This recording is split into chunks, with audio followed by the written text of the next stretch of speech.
Hello everyone. सो जैसा कि आप लोगों को पता है कि हम लोग क्लास 12 मैथमेटिक्स के लिए एक सीरीज चला रहे थे। उस सीरीज का नाम था शॉर्ट एंड सफिशिएंट। सो आज मैं आप लोग के लिए एक बहुत ही खास चैप्टर लेकर के आया हूं। बिलीव मी, ये मेरा पर्सनल फेवरेट चैप्टर है बिकॉज इसमें कम मेहनत करके बहुत अच्छा स्कोर करना बहुत ही ज्यादा इजी है।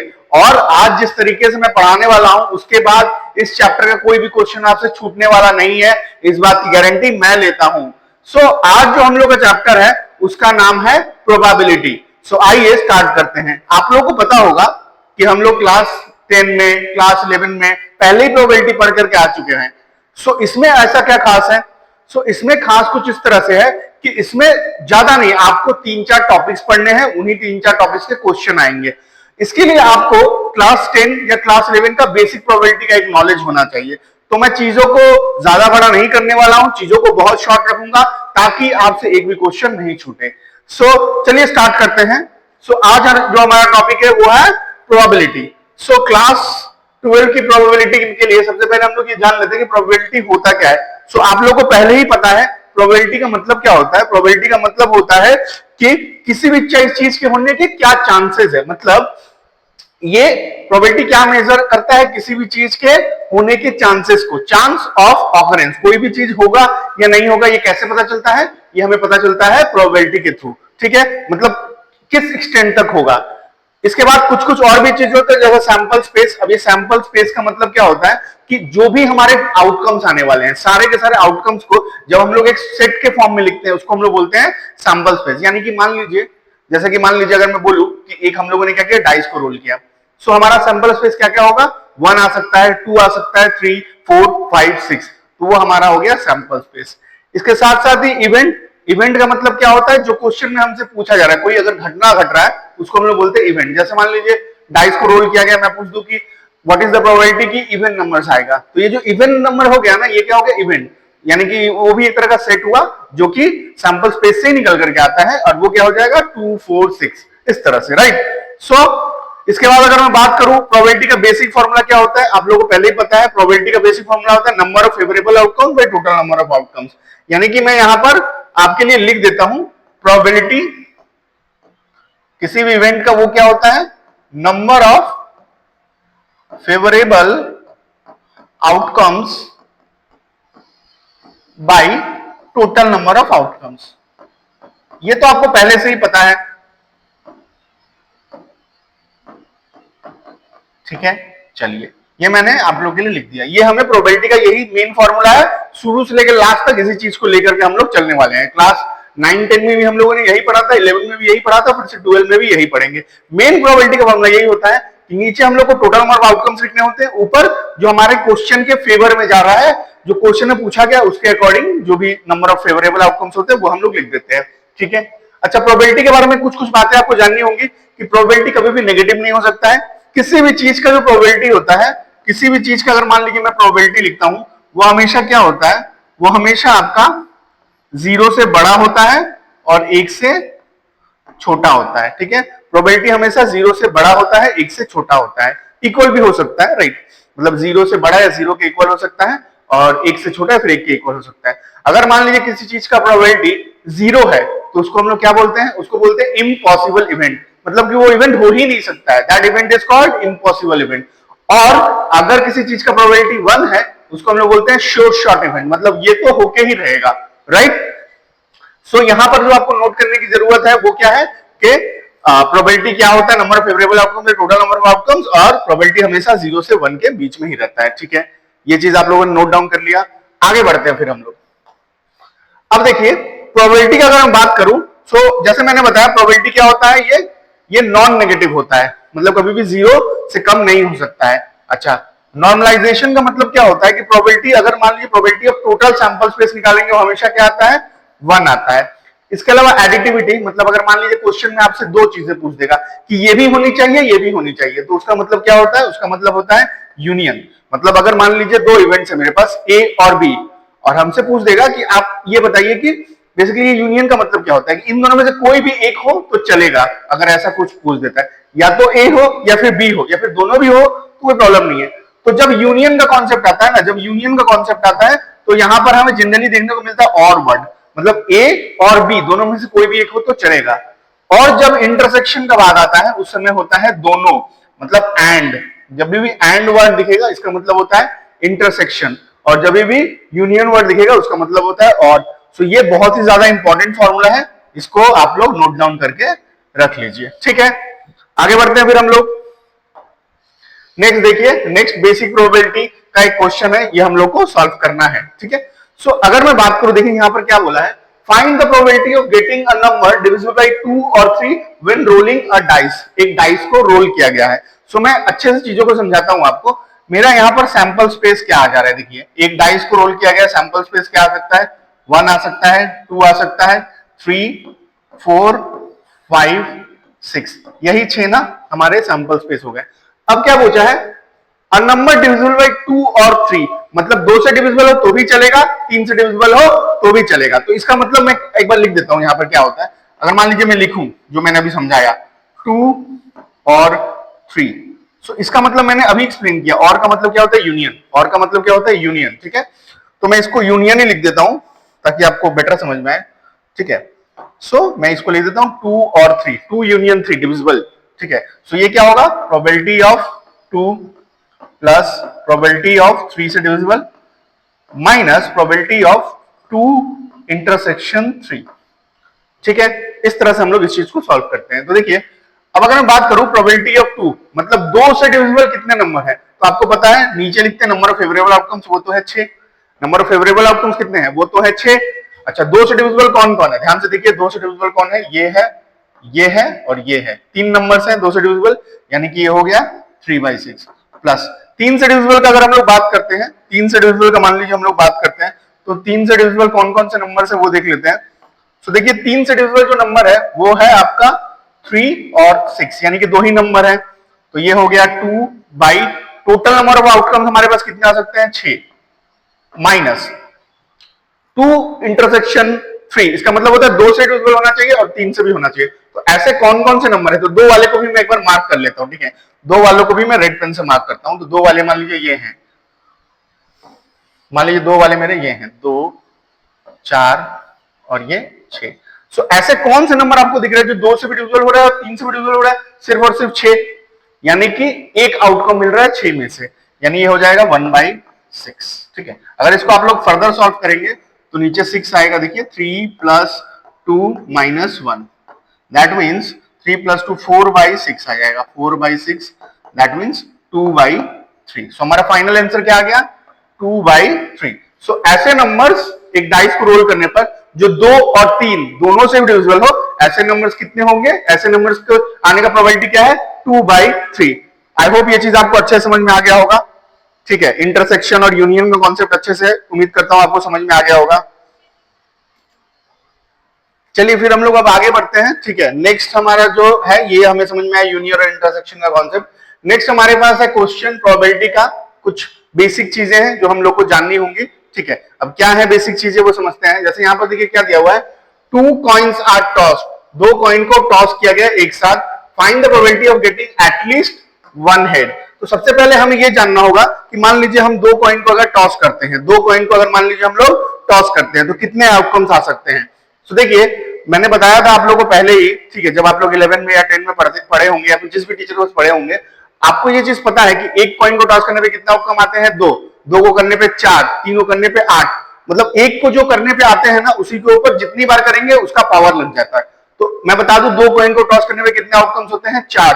तो मैं चारों आउटकम्स लिख लेता हूं। चारों आउटकम्स क्या क्या हो जाएगा, देखिए तो 4 आउटकम लिखना है, तो आप एक काम करिए, 2 बार हेड लिखिए, 2 बार टेल लिखिए, फिर 1 बार हेड, 1 बार हेड, 1 बार टेल, 1 बार हेड, 1 बार टेल, तो आपको 4 आउटकम मिल गए। ऐसे अगर मान लीजिए हमें लिखने होते 3 कॉइन को टॉस करने पे 8 आउटकम, तो आप क्या करते हैं, 4 हेड फिर 4 टेल, फिर 2 head 2 tail, 2 head 2 tail, 2 head 2 tail, ऐसे करके फिर 1 हेड 1 टेल, 1 हेड 1 टेल, ऐसे करके लिखते तो आपको 3 कॉइन्स के भी आउटकम्स मिल जाते हैं, ठीक है। सो ये हमारा 4 आउटकम आ गया।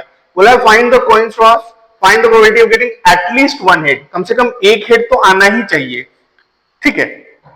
सो मैं यहां पे लिख रहा हूं probability of at least 1 head, at least 1 head. So आपको पता है ये चीज कि एटलीस्ट 1 हेड है, तो नीचे तो टोटल नंबर ऑफ आउटकम्स होते हैं, पहले हम लोग सोचते हैं नीचे क्या लिखना है, टोटल नंबर ऑफ आउटकम। तो टोटल नंबर ऑफ आउटकम्स कितने हैं, 4 है, तो मैं यहाँ पे 4 लिख देता हूं। एटलीस्ट 1 हेड, माने एक हेड तो कम से कम होना चाहिए, 2 होने से भी चलेगा, कम से कम एक तो होना ही चाहिए। तो इसमें 2 है, ये चलेगा, इसमें भी 1 है, चलेगा, ये भी चलेगा, 1 है, इसमें 1 भी नहीं है, यानी कि ये नहीं चलेगा, यानी कि 3 हमारा चलेगा, यानी कि क्या हो जाएगा, 3/4 हमारा आंसर आ जाएगा। सो 2 कॉइन को टॉस करते हैं, कम से कम एक हेड आने का क्या प्रोबेबिलिटी है, ये हो जाएगा आपका एक हेड आने का प्रोबेबिलिटी हो जाएगा 3/4, राइट। कोई परेशानी, चलिए फिर आगे बढ़ते हैं नेक्स्ट क्वेश्चन की तरफ। नेक्स्ट क्वेश्चन है हमारे पास, a card is drawn from a standard deck of 52 cards, what is the probability that it is a red card.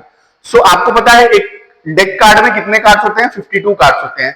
52 में से अगर मैं बात करूं तो 4 तरह के कार्ड होते हैं, स्पेड्स, क्लब्स, ये दोनों ब्लैक कार्ड होते हैं, डायमंड और हार्ट ये रेड कार्ड होते हैं। तो हमसे जो पूछा है वो पूछा है रेड कार्ड आने का क्या प्रोबेबिलिटी है। सो आपको ये चीज पता है कि प्रोबेबिलिटी ऑफ रेड कार्ड अगर मैं लिखूं, प्रोबेबिलिटी ऑफ, अगर मान लीजिए मैं लिखता हूं रेड कार्ड, सो आपको ये चीज पता है नीचे क्या लिखते हैं, टोटल नंबर ऑफ आउटकम्स। तो एक कार्ड अगर उठा रहा हूं तो 52 आउटकम्स आ सकते हैं, क्योंकि 52 टोटल नंबर ऑफ कार्ड्स है, तो नीचे हो जाएगा 52। अच्छा 52 में से क्या होते हैं, हाफ ब्लैक कार्ड्स होते हैं, हाफ रेड कार्ड होते हैं, यानी कि total number of red cards कितने हो गए, 26। सो आ गया 26/52, यानी कि फाइनल हमारा आ गया 1/2, यानी कि हमारे पास रेड कार्ड्स आने की क्या प्रोबेबिलिटी है, 1/2। ठीक है, आगे बढ़ते हैं फिर।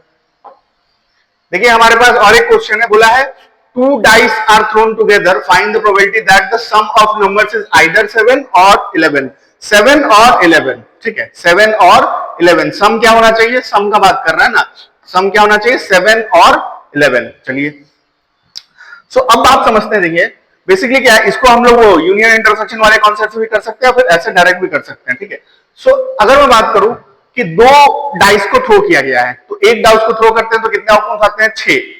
तो अगर 2 डाइस को थ्रो करेंगे तो कितने आउटकम्स आ सकते हैं, आप बताइए। एक को करने पर 6, तो 2 को अगर करेंगे तो 6 का पावर 2, यानी कि 36। यानी कि मुझे इतना पता चल गया कि टोटल नंबर ऑफ आउटकम्स कितने वाले होने वाले हैं, वो है 36। तो मैं यहाँ पे एक बार लिख करके रखता हूं, जस्ट ऐसे ही यहाँ पर मैं लिख के रख सकता हूं, टोटल नंबर ऑफ आउटकम्स, यानी कि नीचे तो 36 होने वाला है, ये कंफर्म बात हो गई।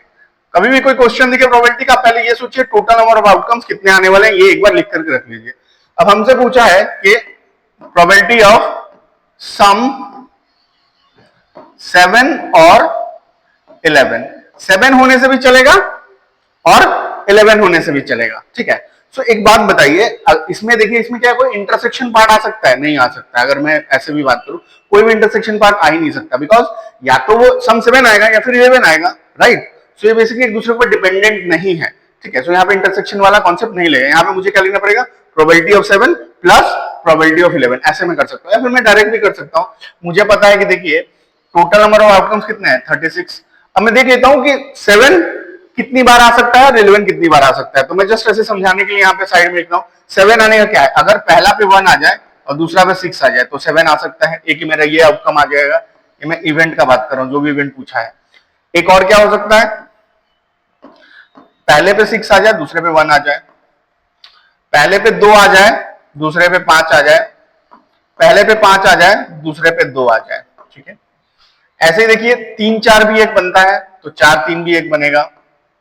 ठीक है, अच्छा अब देखिए 5 2 अगर मैं बोलूं तो 5 2 तो ऑलरेडी आपका मैं लिख चुका हूं, देखिए 5 2 मैं ऑलरेडी लिख चुका हूं, 6 1 मैं ऑलरेडी लिख चुका हूं। तो मतलब बेसिकली क्या है, सम जो 7 है उसके इतने ही चांसेस बन रहे हैं। अब 11 का बात करूं तो 11 का क्या आ सकता है, देखिए 5 और 6 आ सकता है, 6 और 5 आ सकता है, इसके अलावा और कुछ आ नहीं सकता, इसके अलावा और तो सम 11 आ नहीं सकता, और कोई उपाय नहीं है।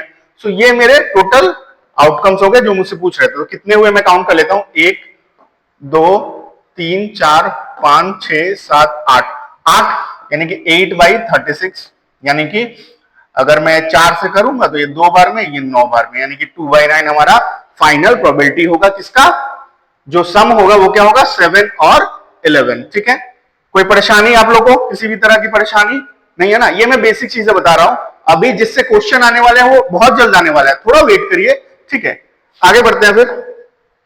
ये हमारा जो पहला टॉपिक है, ये मोस्ट इंपॉर्टेंट टॉपिक है।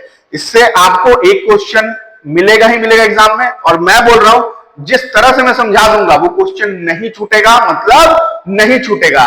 मैं बोल रहा हूं ना, कहां चक्कर में पड़े हो भाई, मैं बोल रहा हूं ना, नहीं छूटेगा मतलब नहीं छूटेगा। कंडीशनल प्रोबेबिलिटी का एक क्वेश्चन एग्जाम में आ रहा है और उस क्वेश्चन को तुम कर रहे हो, इस बात का गारंटी मैं लेता हूं, ठीक है। सो कहीं मत जाना, इसको अच्छे से समझो, ठीक है। कंडीशनल प्रोबेबिलिटी क्या होता है, बहुत एकदम सिंपल तरीके से मैं एक्सप्लेन करता हूं।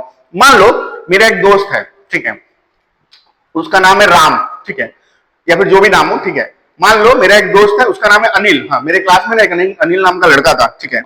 सो मतलब बहुत भोला भाला टाइप का लड़का था, ठीक है। सो अक्सर ही उसके साथ क्या होता था मालूम है, किसी कोई भी बदमाशी करे अनिल ही पिटाता था, कुछ भी हो अनिल ही पिटाता था, ठीक है। सो एक बार इंसिडेंट हुआ अनिल के साथ कि बेचारा बहुत बुरा इंसिडेंट हुआ। हम लोग के स्कूल में ना एक नए टीचर आए, ठीक है। सो वो जो नए टीचर आए थे, ठीक है, तो उनका अलग ही था, मतलब उनको लगा कि टीचर्स जो होते हैं ना उनका काम पढ़ाना नहीं मारना होता है। तो टीचर आए, टीचर आने के बाद बोले कि यू कम हेयर, ठीक है। सो आया उठ करके, जैसे आगे खड़ा हुआ, डेमो देने आए थे, आया जैसे घींच के एक थप्पड़ मार दिया उसको। बोला क्या हुआ सर, तुमको बुलाए थे, उसको बुलाए थे। बोला ये मारा क्यों भाई, फिर उसका वो लड़का ढूंढ गया, उसको भी खींच के एक थप्पड़ मार दिया। बोले क्या हुआ, तुमको बुलाया तो आया क्यों नहीं, अलग ही नौटंकी था सर का। खैर जो भी हो, तो मैं जो यहाँ पे बात बता रहा था कि मान लो अनिल है, अब अनिल के फैमिली वाले बहुत स्ट्रिक्ट हैं, ठीक है। सो अनिल को बोला गया, अनिल गया अपने मम्मी के पास, मम्मी के पास जाकर के बोला कि मम्मी हमको गोवा घूमने जाना है, ठीक है। सो मतलब क्या चांस है कि उसकी मम्मी अलाउ कर देगी। सो मान लो कि अनिल को गोवा जाना है, मान लो कि मैं बोल रहा हूं अनिल क्या है प्रोबेबिलिटी कि अनिल को कहां जाना है, गोवा। सो क्या इसका प्रोबेबिलिटी है, मैं मान ले रहा हूं 10 में से मान लो 3 बार उसकी मम्मी ने परमिशन दे दिया कि ठीक है गोवा जा सकते हो, ठीक है। चलो अब अनिल फिर गया मम्मी के पास, मम्मी के पास जाके बोला मम्मी मुझे गोवा जाना है लेकिन मेरे साथ पापा भी जाएंगे, ठीक है। सो उस केस में क्या होगा, ऑब्वियसली मम्मी जाने देगी कि हाँ पापा जा रहे हैं इसके, ठीक है।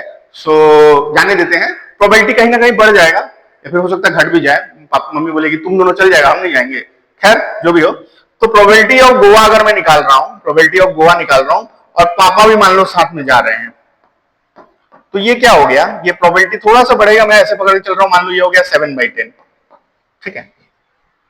अब मान लो कि अनिल बोला कि मम्मी मुझे गोवा जाना है, ठीक है, मेरे साथ ना श्रेया भी जाएगी, ठीक है। सो उस केस में क्या होगा, मम्मी बोलेगी तुम गोवा जाएगा श्रेया भी जाएगी, प्रोबेबिलिटी क्या होगा और कम हो जाएगा, मम्मी तो गुस्सा करने लगेगी।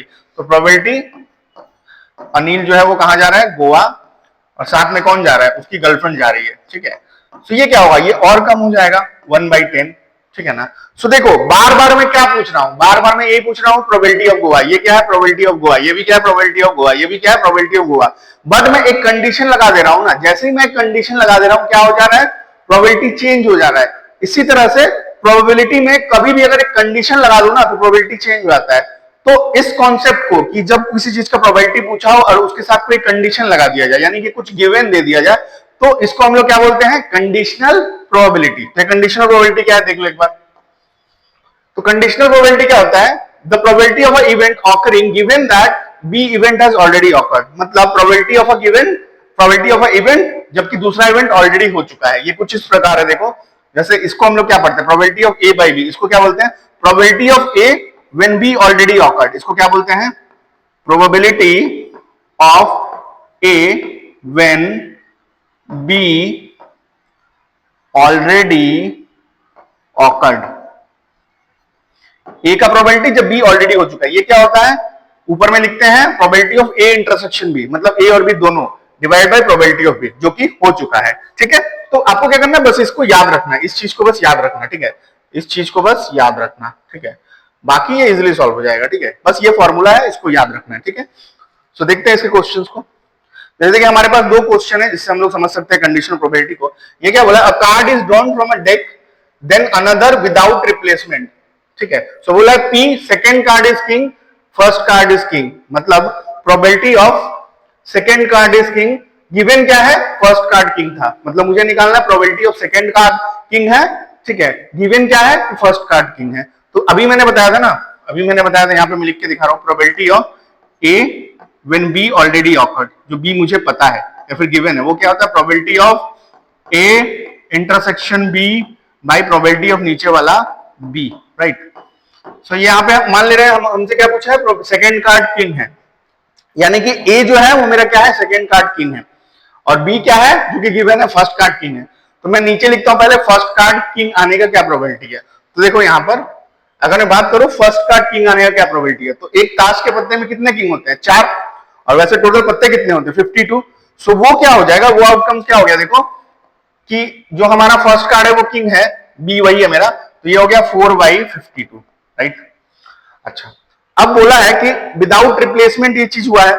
सो अगर मैं बात करूं सेकेंड कार्ड के किंग आने का क्या प्रोबेबिलिटी है, सो ये ए इंटरसेक्शन बी का मतलब क्या हुआ, ए इंटरसेक्शन बी का मतलब हुआ कि फर्स्ट कार्ड भी किंग होना चाहिए और सेकेंड कार्ड भी किंग होना चाहिए। समझ में आया, मतलब सेकेंड कार्ड किंग है और ये तो गिवन ऑलरेडी ना फर्स्ट कार्ड किंग है, तो इंटरसेक्शन का मतलब दोनों होना चाहिए, मैंने फर्स्ट कार्ड भी किंग होना चाहिए और सेकेंड कार्ड भी किंग होना चाहिए। तो फर्स्ट कार्ड सेकंड कार्ड दोनों किंग होगा, इसका क्या प्रोबेबिलिटी है, तो देखो फर्स्ट कार्ड किंग आने का प्रोबेबिलिटी तो मुझे पता है, वो क्या होता है 4/52। अच्छा, अब देखो एक कार्ड निकाल चुका हूं मैं और एक किंग भी निकाल चुका हूं, राइट, एक कार्ड भी निकाल चुका हूं, एक किंग भी निकाल चुका हूं, तो अब मेरे पास कार्ड कितने बच गए हैं, 51। तो इस 51 में से ही नेक्स्ट मेरा किंग होना चाहिए, बट किंग तो एक मैं निकाल चुका हूं ना, विदाउट रिप्लेसमेंट बात कर रहा, देखो विदाउट रिप्लेसमेंट। तो अब 3 किंग बचे हैं, यानी कि ये मेरा फाइनल प्रोबेबिलिटी हो गया। अब देखो 4/52 से 4/52 कट गया, यानी कि हमारा फाइनल प्रोबेबिलिटी क्या आ गया, 3/51। ठीक है, उम्मीद करता हूं ये चीज बहुत अच्छे से क्लियर हो गया होगा सभी को। तो आइए दूसरा क्वेश्चन की तरफ बढ़ते हैं। दूसरा क्वेश्चन क्या है, probability of rain given cloudy sky, मतलब हमको प्रोबेबिलिटी ऑफ रेन निकालना, हमको क्या निकालना है, प्रोबेबिलिटी ऑफ रेन। अच्छा, जो गिवन है उसको नीचे लिखते हैं ना, तो गिवन क्या है, क्लाउडी स्काई। ठीक है, सो ये क्या होता है, इसका अगर मैं मान लो मुझे लिखना है तो मैं क्या लिख रहा हूं, प्रोबेबिलिटी कि आपका रेन भी होना चाहिए और साथ साथ क्लाउडी स्काई भी होना चाहिए, क्लाउडी भी होना चाहिए, ठीक है ना। और नीचे क्या लिखना है जो गिवन होता है, तो probability of cloudy sky, probability of cloudy sky. ठीक है, सो देखते हैं क्या क्या गिवन है।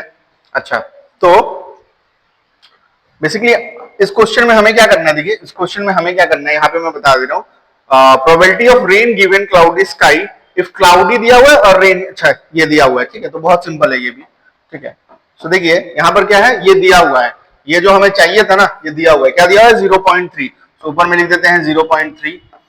अच्छा, और क्या दिया हुआ है, प्रोबेबिलिटी ऑफ क्लाउडी, तो देखिए वही तो मुझे चाहिए था, क्लाउडी वही तो मुझे चाहिए था, क्लाउडी। ठीक है, तो जो जो चाहिए था वो मुझे गिवन है, तो ये क्या दिया हुआ है आपका 0.4, यानी हमारा आंसर क्या आ जाएगा 3/4। ठीक है, क्लियर है, कोई दिक्कत, आगे बढ़ता हूं फिर। अच्छा, मैं आप सभी लोगों से एक बात जरूर कहूंगा, नोट्स बनाते हुए जाइएगा, नोट्स बनाते हुए जाएगा। यहां पर मैं आपको थ्योरी भी करा रहा हूं, साथ साथ बहुत ज्यादा प्रैक्टिस भी करा रहा हूं, और इस प्रैक्टिस के बाद आप एक बार, मैं आप लोगों सभी लोगों से बोलना चाहता हूं कि आप लोग जाकर के एक बार बुक के क्वेश्चन को सॉल्व करने की कोशिश करिएगा, 100% क्वेश्चन सॉल्व होंगे। ठीक है, प्रोबेबिलिटी बहुत अच्छा चैप्टर है, बहुत स्कोरिंग चैप्टर है। ठीक है, और ये वीडियो कैसा लग रहा है आप लोग कमेंट में जरूर बताइएगा। ठीक है, लास्ट वीडियो मैंने डाला था उसमें मैंने आप लोगों को कुछ क्वेश्चन करने को दिया था, आप लोगों ने वो क्वेश्चन नहीं किया, या फिर किया भी तो कमेंट में उसका आंसर मुझे नहीं मिला है। कुछ कुछ स्टूडेंट्स ने जरूर मुझे आंसर दिया है। ठीक है, सो उनके लिए मैं बोलना चाहूंगा कि थैंक यू वेरी मच कि आप लोगों ने इतना समय निकाला, समय निकाल के वीडियो देखा, देखने के बाद आप लोगों ने कमेंट किया। ठीक है, सो आगे बढ़ते हैं फिर। नेक्स्ट देखिए हमारे पास कंडीशनल प्रोबेबिलिटी के एक और क्वेश्चन है। ट्रस्ट में मैं इतने क्वेश्चन प्रैक्टिस करा दूंगा ना कि पूरा आपका क्लियर हो जाएगा। मैं यही सोचकर आज आया हूं कि प्रोबेबिलिटी, आज प्रोबेबिलिटी खत्म, मतलब दोबारा देखना ही ना पड़े, मन हो तो 2x करके वीडियो को देख लेना। ठीक है, दोबारा जरूरत ही नहीं पड़ेगी, प्रैक्टिस भी करा दूंगा, थ्योरी भी करा दूंगा, सब करा दूंगा आज। ठीक है, so a card is drawn from a standard deck, standard deck मतलब 52 cards, find the probability that it is a ace given that card drawn is red. ठीक है, सो मुझे क्या निकालना है, मुझे निकालना है प्रोबेबिलिटी किसका, प्रोबेबिलिटी की वो एस है,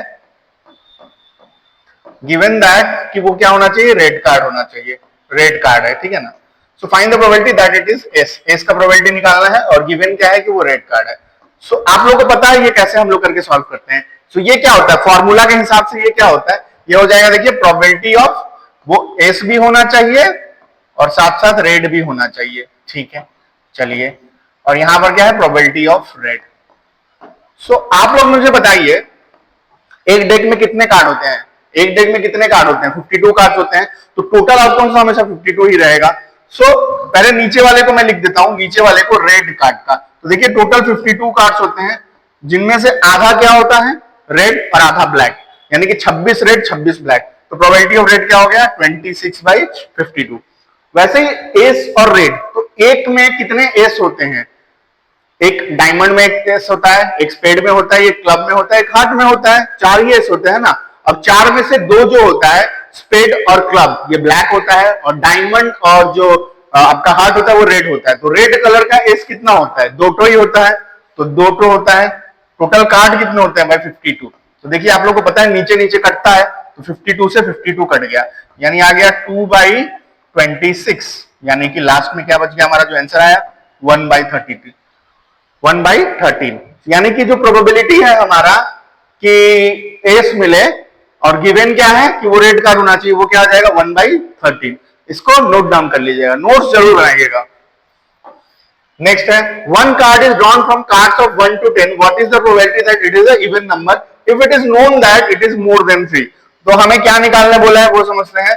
प्रोबेबिलिटी, किस चीज का प्रोबेबिलिटी बोला है भाई, कि वो एक इवन नंबर है। प्रोबेबिलिटी एक इवन नंबर डिवाइडेड बाई वो नंबर जो होना चाहिए, क्या होना चाहिए, पता है, मोर देन 3, ये हमें पता है।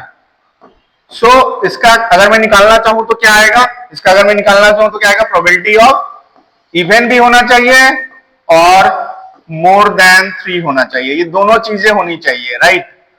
और नीचे क्या लिखूंगा, जो यहाँ पे लिखा हुआ probability of more than 3, so probability of more than 3, ठीक है, ये हमें निकालना है, राइट। सो आपको पता है जो कार्ड्स है वो हमारे क्या है, 1 to 10, यानी कि 10 कार्ड है। कितने कार्ड है, 10 कार्ड है, यानी कि टोटल नंबर ऑफ आउटकम्स कितने हो गए, 10। टोटल नंबर ऑफ आउटकम्स 10, तो नीचे तो 10 ही लिखूंगा। अब देखिए यहां पर मैं लिखता हूं मोर देन 3, सो यहां पे नीचे 10, मोर देन 3 कार्ड्स कितने हैं, तो 4, 5, 6, 7, 8, 9, 10, 7 कार्ड्स हैं, यानी कि 7/10 हो गया। वैसे ही इवन भी होना चाहिए और मोर देन 3, तो मोर देन 3 इवन नंबर्स क्या क्या होते हैं, देखिए 4, 6, 8, 10, यही होता है ना, 4, 6, 8, 10, 4, तो 4 कार्ड्स हो गए, और टोटल कार्ड्स तो आपको पता है 10 है, नीचे का 10 और 10 कैंसिल हो गया। फाइनल हमारा जो आंसर आया वो हो गया 4/7, ठीक है। उम्मीद करता हूं ये चीज बहुत अच्छे से आपको समझ में आ रहा होगा, ठीक है। सो नेक्स्ट क्वेश्चन की तरफ चलते हैं। यहां पर देखिए 2 dice are thrown, find the probability that second dice shows 5 given that the first shows 6। मैंने पहले वाले पे 6 दिखा रहा है, आप बताइए दूसरे वाले पे 5 दिखाएगा, ठीक है, इसका क्या प्रोबेबिलिटी है, ठीक है। तो प्रोबेबिलिटी लिखने का तरीका आपको पता है ना, गिवन वर्ड जब भी रहेगा या मतलब इस तरह की चीजें रहेगी कि it shows, second time it shows, ऐसा कुछ भी रहेगा, गिवन मतलब कुछ रहे तो वो क्या होता है, हमेशा नीचे लिखा जाता है। और वो क्वेश्चन किसका होता है, कंडीशनल प्रोबेबिलिटी का। और एक क्वेश्चन कंडीशनल प्रोबेबिलिटी का आपका कोई भी एग्जाम हो जिसमें प्रोबेबिलिटी हो क्लास 12 का, उसमें आपको मिलेगा ही मिलेगा। सो मुझे क्या निकालना है, probability that the second dice shows 5, ठीक है। तो यहां पे लिखूंगा सेकंड डाइस के ऊपर क्या है, सेकंड डाइस शोज 5, चलिए सॉरी, सेकंड डाइस शो 5, और गिवन क्या है, फर्स्ट पे क्या है आपका 6 है, ये हमें निकालना है, ठीक है।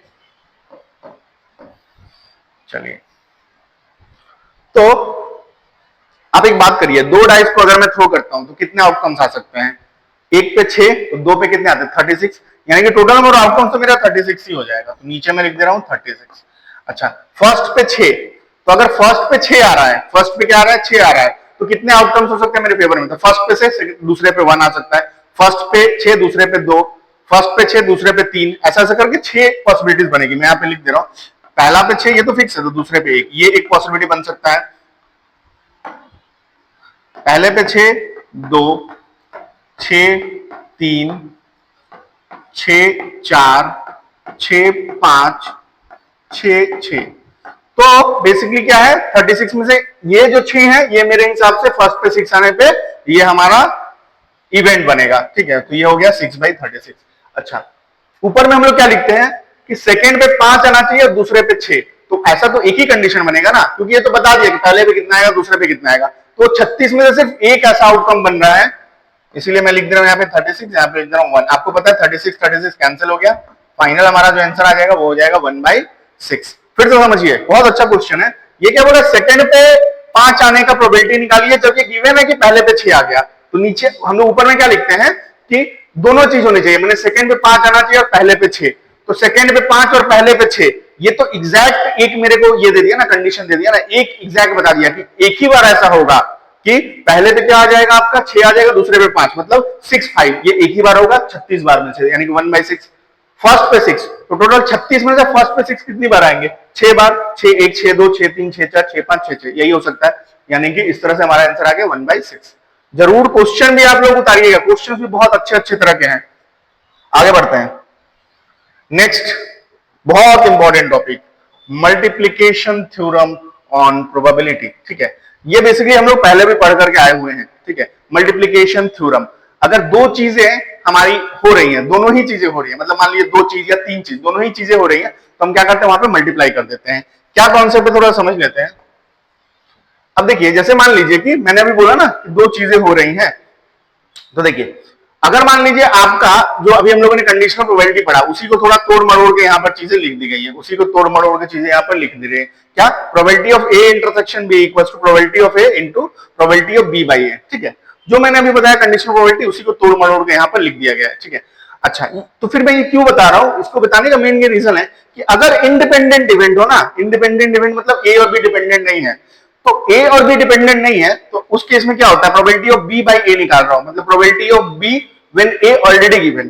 तो ए तो बी से इंडिपेंडेंट है ना, तो ए के देने या नहीं देने से कोई फर्क नहीं पड़ता है। यानी कि उस केस में क्या हो जाता है आपका, उस केस में आपका अगर probability of B when A already given, आपको ये निकालना है, और वो इंडिपेंडेंट है, ए और बी इंडिपेंडेंट है, तो ए से कुछ फर्क ही नहीं पड़ेगा। यानी कि ये नीचे में ए रहे या नहीं रहे उससे कुछ फर्क नहीं पड़ने वाला है। यानी कि क्या हो जाता है, probability of B,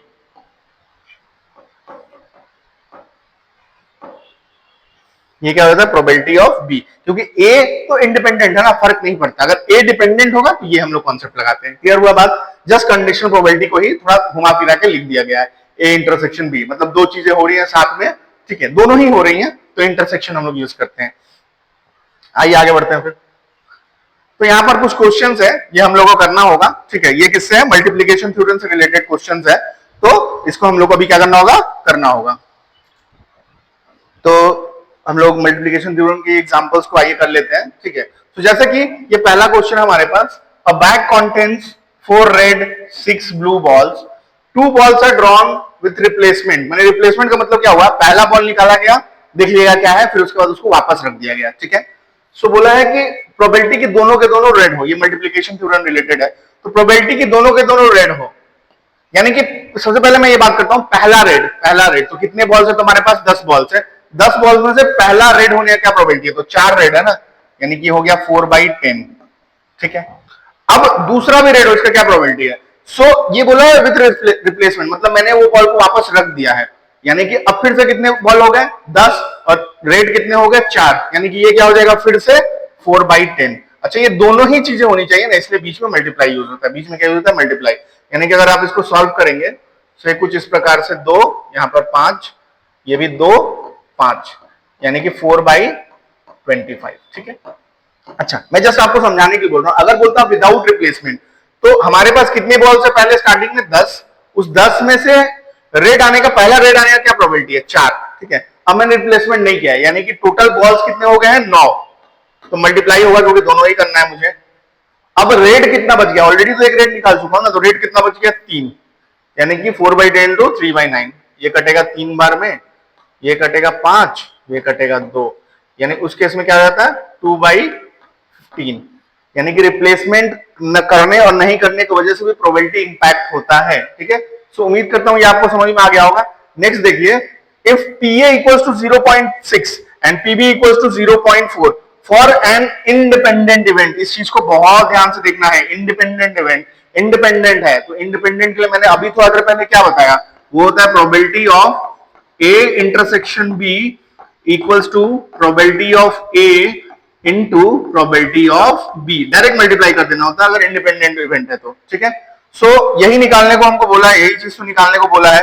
probability of A दिया हुआ है आपका, देखिए 0.6, प्रोबेबिलिटी ऑफ B 0.4, तो जस्ट मल्टीप्लाई कर दीजिए, 0.6 इंटू 0.4 यानी कि 0.36।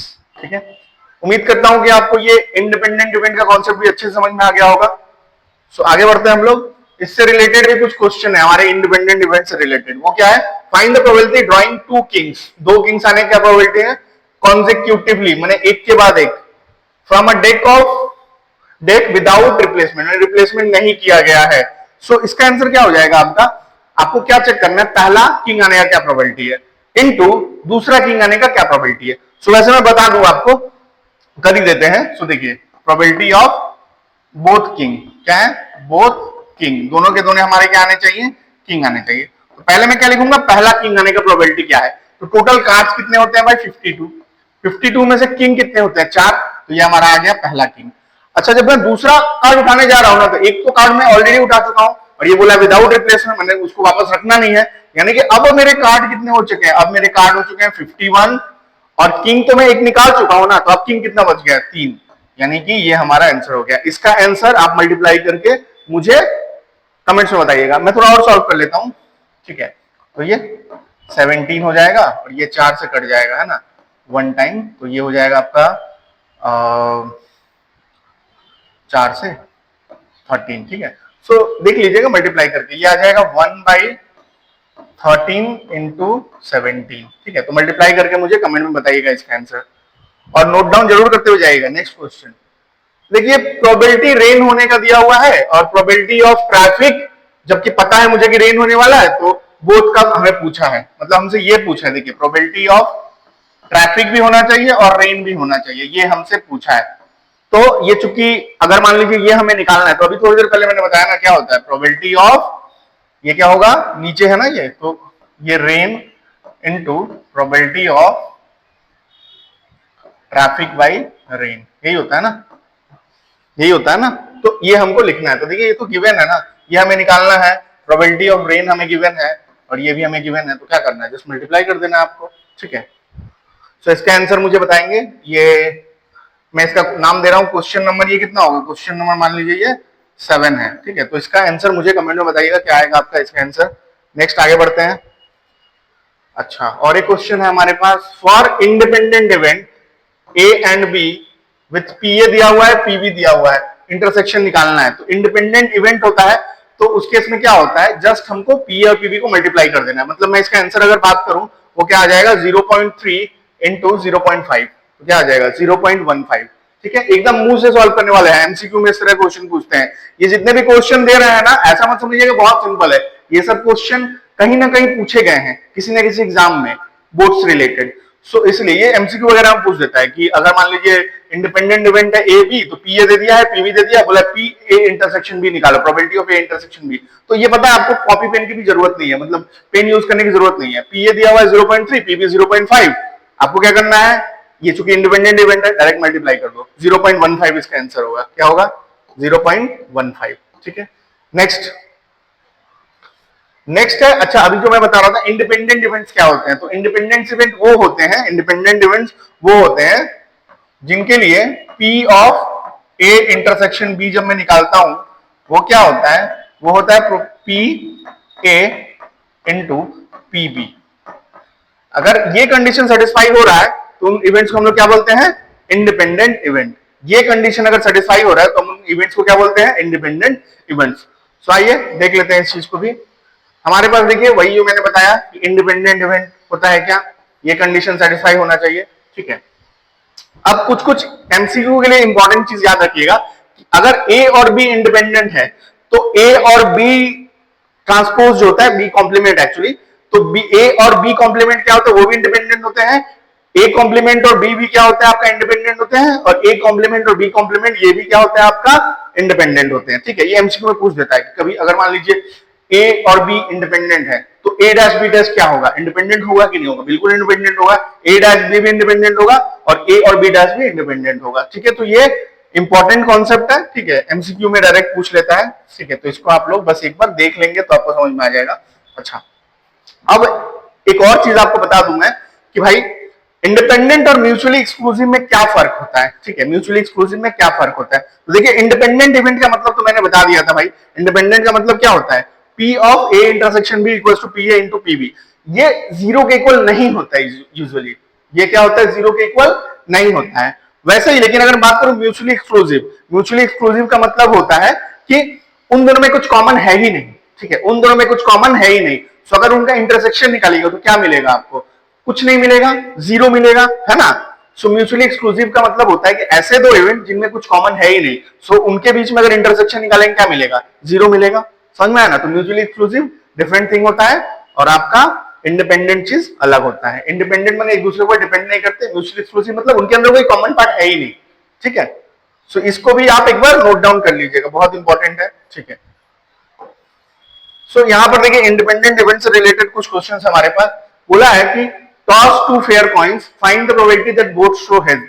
तो ये हम लोगों ने पहला भी हेड आएगा, दूसरा भी हेड आएगा। सो अभी मैंने बताया दो कॉइन टॉस किया गया ना, तो आउटकम्स लिख लेता हूं। चार आउटकम्स आएंगे, एक को करने पे दो आउटकम आते हैं, तो दो को करने पे दो का स्क्वायर चार, तीन बार करते हैं अगर तो दो का पावर क्यू आठ। तो चार आउटकम्स में लिख दे रहा हूं यहाँ पे, हेड, दो टेल, फिर एक हेड, एक टेल, एक हेड, एक टेल। ये चार आउटकम्स हमारे आएंगे दो कॉइन को टॉस करने पर। क्या बोला है? Toss two fair coins, what is the probability that both show head, मतलब प्रोबेबिलिटी कि दोनों के दोनों क्या होंगे? Both head. Probability of both head, ठीक है।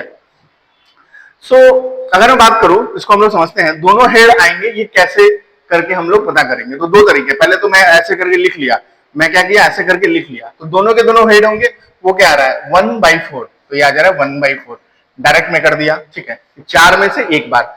अगर मान लीजिए मैं ऐसे नहीं करता, ऐसे नहीं करता, मैं इंडिपेंडेंट इवेंट वाला कॉन्सेप्ट, तो पहले पे क्या आ रहा है, उसमें दूसरे से तो कुछ लेना देना नहीं है ना। उस हिसाब से अगर मैं करता तो मैं इसको ऐसे भी लिख सकता था कि देखिए कि पहले पे हेड आने का क्या प्रोबेबिलिटी है। तो पहले में दो ही चीज आ सकती है, या तो हेड आ सकता है, फिर टेल आ सकता है, दो, उसमें से हेड आने का चांसेस क्या है? 1। अच्छा, दूसरे पे हेड आने का चांस क्या है? तो दूसरे केस में भी देखिए, दूसरा बार भी टॉस करेंगे तो क्या आएगा? दो चीज में से एक चीज ही आ सकता है, ठीक है ना। मतलब हेड टेल दो आउटकम्स हुए, उसमें से एक हेड आएगा। सो अगर इस केस में भी करते हैं तो देखिए आपका 1/4 आ गया, ठीक है ना। सो ये मैंने क्या किया था, बेसिकली ये मैंने डायरेक्ट इंटरसेक्शन ही निकाल दिया था, और ये हम लोग मल्टीप्लाई करके निकाल सकते हैं, ठीक है ना। आगे देखते हैं, draw a card, replace it, draw again, probability both R S, दोनों के दोनों एस आने के क्या चांसेस हैं, ठीक है। सो देखिए यहाँ पे मैंने रिप्लेस कर दिया ना, रिप्लेस कर दिया है तो यहाँ पे क्या हो गया? ये इंडिपेंडेंट हो गया, ठीक है ना। सो ये वाला का आंसर आप लोग कमेंट में बताएंगे, इसका आंसर आप लोग कमेंट में बताएंगे मुझे, ठीक है। ये कितना हो गया हमारा? क्वेश्चन नंबर 7 के बाद ये हो गया क्वेश्चन नंबर 10, ठीक है। इसका आप लोग मुझे कमेंट में आंसर बताएंगे, ठीक है। आगे बढ़ते हैं फिर। अब देखिए, ये देखिए, ये हमसे कुछ वेरीफाई करा रहा है चीजें, ठीक है, कि are the events drawing a red card and drawing a king independent, ठीक है। मतलब एक रेड कार्ड निकालना और एक किंग निकालना, क्या ये इंडिपेंडेंट है कि डिपेंडेंट है? तो इसके लिए हम लोग ये चीज यूज करते हैं, ठीक है ना। ये चीज यूज करके देखते हैं, अगर इक्वल आ गया तो ठीक है, इंडिपेंडेंट है, नहीं आया तो इंडिपेंडेंट नहीं है। सो मैं एक काम करता हूं, मैं पहले निकालता हूं प्रोबेबिलिटी ऑफ, मतलब वो रेड कार्ड भी होना चाहिए और किंग भी होना चाहिए, रेड और किंग दोनों चीजें होने चाहिए, ठीक है। तो टोटल पत्ते कितने होते हैं भाई? 52। अच्छा, 52 में से रेड कलर के किंग कितने होते हैं? 52 में से रेड कलर के किंग कितने होते हैं? तो देखिए, दो ब्लैक कलर किंग होता है, दो रेड कलर का, तो दो हो गया, यानी कि फाइनली हमारा आ गया 1/26। तो मतलब इंटरसेक्शन, तो भाई इंटरसेक्शन का वैल्यू कितना आ गया भाई? 1/26, ठीक है। अब मैं अलग अलग निकालूंगा, उसको मल्टीप्लाई करूंगा, अगर वो भी 1/26 आ गया तो इंडिपेंडेंट है, और नहीं आया तो इंडिपेंडेंट नहीं है। तो ये चीज भी मैं निकालता हूं, तो मैं क्या निकालूंगा? प्रोबेबिलिटी ऑफ रेड कार्ड निकालता हूं। तो प्रोबेबिलिटी ऑफ रेड कार्ड क्या हो जाएगा? प्रोबेबिलिटी ऑफ रेड कार्ड, देखिए नीचे क्या है? 52, और रेड कार्ड कितने होते हैं? 26, यानी आ गया 1/2। अब मैं निकालता हूं probability of king. So king का प्रोबेबिलिटी क्या होता है? देखिए टोटल 52 कार्ड्स होते हैं, जिनमें से 4 किंग होता है, 52 में से 4 किंग होता है, तो इनको ऐसे ही रहने देते हैं फिलहाल, ठीक है। सो अगर मान लीजिए इन दोनों को मैं मल्टीप्लाई कर दूं, probability of red into probability of king, इनको मान लीजिए मल्टीप्लाई कर दूं, अगर मेरा आंसर 1/26 आया फिर तो ये इंडिपेंडेंट है, नहीं आया तो इंडिपेंडेंट नहीं है, यानी कि मल्टीप्लाई करता हूं 1/2 इंटू 4/52। सो देखिए, 2 से ये 2 बार में कट गया, और ये 2 से 26 टाइम्स में कट गया, यानी कि हमारा क्या आ गया? 1/26। अब देखिए दोनों केस में क्या आंसर आ गया? 1/26, यानी कि दोनों के दोनों क्या हो गया? इंडिपेंडेंट हो गया। तो इंडिपेंडेंट चेक करना आपको आ गया। नेक्स्ट हम लोग देखते हैं नेक्स्ट क्वेश्चन। ये भी देखिए, 2 dice are rolled, find the probability that both dice shows even number, are this independent event? क्या ये इंडिपेंडेंट इवेंट है? तो ये भी एक चेक करने वाला क्वेश्चन है। कैसे चेक करेंगे? बहुत सिंपल है, ये फॉर्मूला यूज करेंगे, A intersection B equals to probability of A into probability of B. अगर ये पहले निकाल लेंगे, कुछ वैल्यू आएगा रख देंगे, फिर ये और ये निकाल के मल्टीप्लाई करेंगे। अगर दोनों इक्वल आ गए तो इंडिपेंडेंट है, अदरवाइज नहीं है। ये कितना नंबर क्वेश्चन है? Question number 12। इसका आंसर बताइएगा, इंडिपेंडेंट है या नहीं है, कमेंट्स में मुझे चाहिए इसका आंसर। ठीक है, आगे बढ़ते हैं। A card is drawn from a deck. Check if event card is a spade and card is a face card are independent. फिर उसी तरह का चेक करने वाला क्वेश्चन आ गया। ठीक है, तो ये सारे क्वेश्चन ऑलरेडी आ चुके हैं, इसलिए मैं आपसे पूछ रहा हूं। ठीक है, कोई ना कोई एग्जाम में क्वेश्चन आए हैं, आइदर सीबीएसई में आए हैं, नहीं तो आईएससी में आए हैं, नहीं तो वेस्ट बंगाल बोर्ड में आए हैं।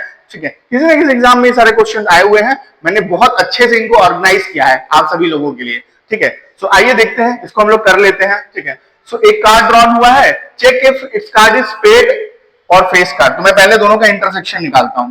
स्पेड इंटरसेक्शन क्या है? आपका फेस कार्ड। ठीक है, तो देखिए टोटल कार्ड्स तो आपको पता है 52 होते हैं। अच्छा, अब स्पेड के फेस कार्ड कितने होते हैं मैं आपको बता दूं। फेस कार्ड कितने होते हैं? किंग, क्वीन और जैक, ये 3 होते हैं। ठीक है, और आपका जितने भी होते हैं, मतलब मान लीजिए स्पेड हो गया, क्लब हो गया, डायमंड हो गया या फिर हार्ट हो गया, सब में 3-3 करके होते हैं, मतलब टोटल फेस कार्ड 12 होते हैं। तो ये जो बोल रहा है स्पेड का फेस कार्ड, ये तो सिर्फ 3 ही होता है ना, ये तो सिर्फ 3 ही होता है। ठीक है, सो ये हमारा फाइनल आंसर क्या हो गया? फाइनल आंसर अगर मैं बात करूं तो 3/52 ही रहने दें, कोई दिक्कत नहीं है। तो ये हमारा हो गया 3/52।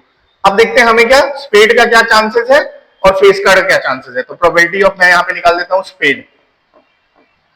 तो स्पेड के आपको पता है 13 कार्ड होते हैं टोटल, तो यहाँ पे 52 है। ठीक है, यानी कि आ गया 1/4, ये आ गया 1/4। अब मैं निकालता हूं probability of face card. Probability of face card, face card. तो अभी मैंने बताया थोड़ा देर पहले, टोटल कार्ड 52 है और स्पेड कार्ड सब में 3-3 करके होता है, तो चारों में कितने हो गए मिला के? 12। ठीक है, यानी कि अगर मैं इसको काट दूं तो ये क्या आ जाएगा? देखिए क्या आ जाएगा, 3 बार में 4 से, और ये 4 से 13 बार में, यानी कि 3/13। अब इन दोनों के मैं मल्टीप्लाई करके देख रहा हूं, क्या 3/52 के इक्वल आ रहा है? तो 1/4 इंटू 3/13, देखिए 3/52 आ गया। दैट मीन्स ये कौन सा इवेंट हो गए? ये इंडिपेंडेंट इवेंट हो गए। राइट, क्लियर हो रही है बात? आगे बढ़ते हैं। ओके, नेक्स्ट जो टॉपिक है वो है हमारा टोटल प्रोबेबिलिटी। ये एक टोटल प्रोबेबिलिटी निकालना। ठीक है, तो ये किस तरह से निकालते हैं? बहुत इंपॉर्टेंट कॉन्सेप्ट है। ठीक है, ये कॉन्सेप्ट को अगर समझ गए तो इसके बाद एक नया कॉन्सेप्ट है जिसके लिए इस कॉन्सेप्ट की जरूरत है। ठीक है, वो कॉन्सेप्ट आपको समझ में आ जाएगा। उस कॉन्सेप्ट से एक आपका 4 नंबर का क्वेश्चन तो लिखा हुआ है, मैं आज बता दे रहा हूं आपको कि 4 नंबर का वो क्वेश्चन रहेगा ही। सो अभी से इस टॉपिक को बहुत अच्छे से समझिएगा और इसके बाद आने वाले टॉपिक को उससे भी ज्यादा अच्छे से समझिएगा। ठीक है, तो फिर आइए समझते हैं ये एक्चुअली टोटल प्रोबेबिलिटी होता क्या है। बहुत ही सिंपल सा कॉन्सेप्ट है। ठीक है, अगर मान लीजिए मेरे पास कोई एक काम है, मेरे पास क्या है? एक काम है। ठीक है, अच्छा, इसके होने के मान लीजिए एक काम है, इसके होने के 3 रास्ते हैं, 3 या 4 रास्ते कुछ भी मान लीजिए। मतलब मैं इसको B1 तरीके से भी कर सकता हूं, B2 तरीके से भी कर सकता हूं और B3 तरीके से भी कर सकता हूं। बहुत सारे तरीके हैं, किसी एक काम के होने के बहुत सारे तरीके हैं। ठीक है, मैं अभी फिलहाल पकड़े चल रहा हूं कि मेरे पास एक काम है जिसको करने के 3 तरीके हैं, B1, B2, B3। सो अगर हमसे पूछा गया है कि प्रोबेबिलिटी की एक काम हो गया है वो निकालिए, तो वो कैसे निकालते हैं? तो उसके लिए हमको क्या करना पड़ेगा? टोटल प्रोबेबिलिटी निकालना पड़ेगा। मतलब मुझे क्या निकालना पड़ता है कि मुझे निकालना पड़ेगा कि प्रोबेबिलिटी ऑफ ए काम B1 रास्ते से हुआ है, फिर निकालना पड़ेगा प्रोबेबिलिटी ऑफ ए काम B2 रास्ते से हुआ है, फिर प्रोबेबिलिटी ऑफ ए काम B3 रास्ते से हुआ है, और तीनों को जोड़ देना है। अच्छा, यहाँ पे जोड़ते क्यों है? क्योंकि ए जो है वो किसी ना किसी एक रास्ते से हुआ है ना, तीनों से तो नहीं हो जाएगा, एक से हुआ, इसलिए जोड़ देते हैं। सो इसको हम लोग बोलते हैं टोटल प्रोबेबिलिटी थ्योरम। ठीक है, इसमें क्या होता है कि कोई एक काम करने के 3 रास्ते होते हैं। अब हमसे पूछता है कि प्रोबेबिलिटी निकालिए कि वो काम हो गया है, तो मुझे क्या करना पड़ेगा? पहले ये करना पड़ेगा कि ठीक है चलिए ए काम जो है B1 के रास्ते से हुआ उसका क्या प्रोबेबिलिटी होगा, ए काम B2 रास्ते से हुआ उसका क्या प्रोबेबिलिटी होगा, ए काम B3 के रास्ते से हुआ उसका क्या प्रोबेबिलिटी होगा। ठीक है, इस तरह से चीजों को लेकर के हम लोग चलते हैं। ठीक है, सो आइए एग्जैक्टली समझते हैं होता क्या है ये। तो जैसे देखिए यहां पर आपको चीजें समझ में आएंगी। जैसे मान लीजिए कि हमारे पास कोई एक वर्क है। ठीक है, हमारे पास कोई एक वर्क है, मान लीजिए इवेंट ए है। ठीक है, ए एक इवेंट है। ठीक है, एक इवेंट है, ए इवेंट है, ए इवेंट है। ठीक है, सो इवेंट ए के होने के कितने रास्ते हैं? 3 रास्ते, B1, B2, B3, 3 रास्ते हैं, ठीक है। सो इन तीनों रास्ते में होने के हमारे पास A1 के होने के चांसेस है। तो हमसे पूछेगा कि प्रोबेबिलिटी निकालो कि ए जो है, ए काम जो है वो हो गया है। तो हमको क्या करना पड़ेगा कि इवेंट ए से होने, इवेंट ए जो है B1 से होने का क्या प्रोबेबिलिटी है, फिर इवेंट ए B2 से होने का क्या प्रोबेबिलिटी है, फिर इवेंट ए B3 से होने का क्या प्रोबेबिलिटी है, और तीनों को निकाल करके जोड़ देंगे। तो ये कुछ इस तरह से हम लोग निकालते हैं। देखिए कि प्रोबेबिलिटी ऑफ, अगर मान लीजिए मुझे ए निकालना है, प्रोबेबिलिटी ऑफ मुझे क्या निकालना है? ए निकालना है। तो प्रोबेबिलिटी ऑफ ए क्या होता है? पहले मैं चूज करूंगा ना कि मैं B1 से करूंगा, तो प्रोबेबिलिटी ऑफ B1 मतलब मैं B1 को चूज कर रहा हूं कि मैं जो काम है, मेरे पास 3 रास्ते थे करने को, मेरे पास कितने रास्ते थे करने को? 3 रास्ते, लेकिन मैं पहले चूज कर रहा हूं कि मैं B1 से चेक करता हूं। तो मुझे क्या पहले B1 को चेक करना पड़ेगा, B1 इनटू प्रोबेबिलिटी की जो B1 काम है ना, ये ए रास्ते मतलब जो सॉरी ये ए काम जो है ना, ये B1 रास्ते से हुआ है, प्लस फिर मैं B2 को चूज करूंगा, और B2 को चूज करने के बाद probability of A by B2 मतलब ये जो A काम है ना, ये B2 के रास्ते से हुआ, ऐसे करते करते हम लोग कर देते हैं। तो यहाँ पर मैं बेसिकली आपको लिख करके दिखाता हूँ एग्जैक्टली क्या होता है। अगर मान लीजिए मुझे प्रोबेबिलिटी ऑफ A निकालना है, ठीक है, और इसके कितने रास्ते हैं? 3 रास्ते हैं। तो मैं पहले क्या करूंगा, probability of B1 into probability of B1 into probability of A काम किस रास्ते से? B1 के रास्ते से। ये हो गया B1 के रास्ते से। अब B2 के रास्ते के लिए भी सेम लिखूंगा, पहले मैं B2 को चूज करूंगा, फिर मैं क्या करूंगा, प्रोबेबिलिटी ऑफ A काम किस रास्ते से? B2 के रास्ते से, ठीक है। फिर क्या करूंगा, मैं B3 को चूज करूंगा, प्रोबेबिलिटी ऑफ B3 है ना, और प्रोबेबिलिटी ऑफ A काम किस रास्ते से? B3 के रास्ते से, ठीक है। ऐसे करेगा, 4 रास्ते होते तो 4 लिखते, 5 होते तो 5। तो ये हमारा होता है टोटल प्रोबेबिलिटी किसी भी ऐसे काम को करने का जिसे करने के लिए एक से ज्यादा रास्ते होते हैं, ठीक है। सो एक क्वेश्चन करेंगे तो आपको और अच्छे से क्लियर होगा, ठीक है। सो इसको आप लोग नोट डाउन कर लीजिएगा, ये होता है टोटल प्रोबेबिलिटी थ्योरम। जैसे देखिए यहाँ पर हमारे पास एक क्वेश्चन है कि a factory has 3 machines producing ice cream. एक फैक्ट्री में 3 मशीन है, ठीक है, जो भी हो। मशीन ए, यहाँ पे देखिए क्या है, 3 तरह की मशीन है, मशीन ए, मशीन बी और मशीन सी, 3 तरह की मशीन है, ठीक है। 50% of items 2% defective, 30% items 3% defective, 20% item 5% defective. मतलब बेसिकली क्या होता है, एक कंपनी है, उसमें 3 मशीन है, ए 50% आइटम बनाता है, बी जो है वो 30% आइटम बनाता है, और सी जो है वो 20% आइटम बनाता है, ठीक है। अच्छा, उस 50% में से 2% डिफेक्टिव निकलता है, 30 में से 3% निकलता है, और 20 में से 5% डिफेक्टिव निकलता है। तो हमसे पूछा है प्रोबेबिलिटी की डिफेक्टिव आइटम है, डिफेक्टिव आइटम का हमें क्या निकालना है? प्रोबेबिलिटी निकालना है। तो ये हम लोग किस तरह से कर सकते हैं? तो बहुत ही सिंपल होता है इस तरह क्वेश्चन को करना, ठीक है। सो अगर मैं बात करूं, मैं डिफेक्टिव को मान लीजिए डी से लिख रहा हूं, तो मुझे क्या निकालना है कि प्रोबेबिलिटी की वो डिफेक्टिव है, ठीक है। तो देखिए वो डिफेक्टिव जो होता है वो ए से भी हो सकता है, बी से भी हो सकता है, सी से भी हो सकता है ना। तो इसका मैंने टोटल प्रोबेबिलिटी में क्या बताया था कि अगर मान लीजिए मैं पहले ए को चूज करता हूं, मैं क्या करता हूं, पहले ए को चूज करता हूं, तो वो क्या हो गया, प्रोबेबिलिटी ऑफ ए। अब ए में डिफेक्टिव है, इसका प्रोबेबिलिटी लिखना पड़ेगा, तो प्रोबेबिलिटी ऑफ कि वो जो डिफेक्टिव है ना, वो कहां पे है आपका? ए वाले में है, ठीक है। ये हो गया अगर ए में डिफेक्टिव है, प्लस फिर मैं बी को चूज करता हूं, तो प्रोबेबिलिटी ऑफ बी, और प्रोबेबिलिटी की जो डिफेक्टिव है ना वो किसमें है? बी में है, प्लस अब मैं क्या करता हूं, सी को एक बार चेक करता हूं, तो सी को मैंने सिलेक्ट किया, और मैं क्या देख रहा हूं कि प्रोबेबिलिटी की जो डिफेक्टिव है ना वो सी में है, ठीक है। क्लियर हुई बात? तो इनको मैं बस बैठाऊंगा। तो देखिए प्रोबेबिलिटी ऑफ ए कितना है, तो अगर मैं ए को सिलेक्ट करता हूं, ए को सिलेक्ट कर रहा हूं, तो ए में कितने आइटम है? 50% आइटम्स है, तो टोटल कोई भी चीज कितना होता है? 100। तो 100 का 50% कितना होता है? 0.5। तो ए को सिलेक्ट करने का 0.5, ठीक है। अच्छा, प्रोबेबिलिटी की डिफेक्टिव जो है वो क्या किसमें है? ए में है। तो जो डिफेक्टिव है वो ए में है, इसका क्या प्रोबेबिलिटी होगा? तो देखिए लिखा हुआ है कितना परसेंट? 2%। तो 2% का मतलब क्या होता है? 0.02 प्लस प्रोबेबिलिटी ऑफ बी, तो 30% है, यानी कि 0.3। अच्छा, इसमें से डिफेक्टिव कितने हैं भाई? 3%, यानी कि 0.03 प्लस प्रोबेबिलिटी ऑफ सी 20%, यानी कि 0.2। अच्छा, डिफेक्टिव सी से कितना है? 5%, यानी कि 0.05, ठीक है। सो अगर मैं इनको सॉल्व कर लेता हूं, तो मुझे अपना फाइनल आंसर मिल जाएगा, ठीक है। सो इसको सॉल्व करके आप लोग मुझे आंसर बताएंगे क्या आएगा आंसर, ठीक है। ये क्वेश्चन नंबर कितना है? ये क्वेश्चन नंबर मान लीजिए 15, ठीक है। तो इसको सॉल्व करके आप मुझे बताएंगे फाइनल आंसर क्या आने वाला है, ठीक है। किसी तरह कोई परेशानी हो तो आप मुझे बता सकते हैं, ठीक है। इस तरह कोई परेशानी हो तो मुझे आप लोग बता सकते हैं, ठीक है। सो इसका जो फाइनल आंसर है वो आपको कमेंट में बताना है, ठीक है। सो उम्मीद करता हूं कि टोटल प्रोबेबिलिटी का मोटा मोटा आपको एक आइडिया लग गया होगा, ठीक है। तो देखिए हमारे पास एक और क्वेश्चन है, मेन टोटल प्रोबेबिलिटी थ्योरम का मैं आपको कॉन्सेप्ट एकदम बता देता हूं। कोई एक काम है, उसको करने के 3 रास्ते हैं या 4 रास्ते हैं या 2 रास्ते हैं। तो सबसे पहले क्या करते हैं हम लोग, वो काम हो जाएगा उसका प्रोबेबिलिटी निकालना, तो पहले वो रास्ता चूज करते हैं। मान लीजिए ए काम करना है तो पहले B1 रास्ता चूज किया, अब B1 रास्ते से वो काम हो जाएगा उसका प्रोबेबिलिटी मल्टीप्लाई कर दिया, प्लस फिर B2 रास्ता चूज करूंगा और B2 रास्ते से वो काम हो जाएगा वो मल्टीप्लाई कर दूंगा, प्लस B3 रास्ता, अब B3 रास्ते से वो काम हो जाएगा उसका प्रोबेबिलिटी। ऐसे करने से हमको टोटल प्रोबेबिलिटी किसी भी चीज का मिल जाता है जिसको करने के बहुत सारे रास्ते हों, ठीक है। तो ये हमारा नया क्वेश्चन है, bag contains 3 red and 2 blue balls, ठीक है। Another bag contains 4 red and 5 blue balls, one bag is selected randomly and ball is drawn, मैंने एक बैग चूज किया गया है और उसमें से बॉल निकाला गया है। फाइंड कि वो रेड बॉल है, मुझे क्या निकालना है कि वो रेड बॉल है, ठीक है। तो मुझे प्रोबेबिलिटी किसका निकालना है भाई, प्रोबेबिलिटी निकालना है मुझे रेड बॉल का, ठीक है। तो अब देखिए यहां पर मुझे क्या करना है, प्रोबेबिलिटी रेड बॉल का, तो वो तो बैग 1 से भी हो सकता है, बैग 2 से भी हो सकता है कि नहीं।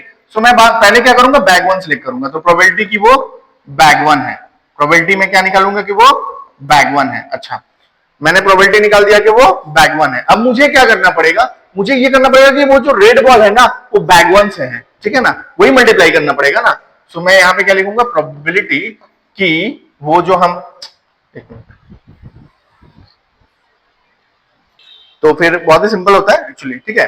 तो जो मैं बात कर रहा था, probability of bag 1, probability of bag 1, तो प्रोबेबिलिटी ऑफ बैग 1 निकाल लिया। अब जो मेरा रेड है ना वो किसमें है, बैग 1 में, तो रेड बाई बैग 1, ठीक है। मतलब जो रेड बॉल है वो बैग 1 से है, इसका प्रोबेबिलिटी प्लस, अब मैं क्या करूंगा, बैग 2 चूज करूंगा, तो प्रोबेबिलिटी ऑफ बैग 2, और जो मेरा बॉल है ना रेड वाला वो किससे है, बैग 2 से,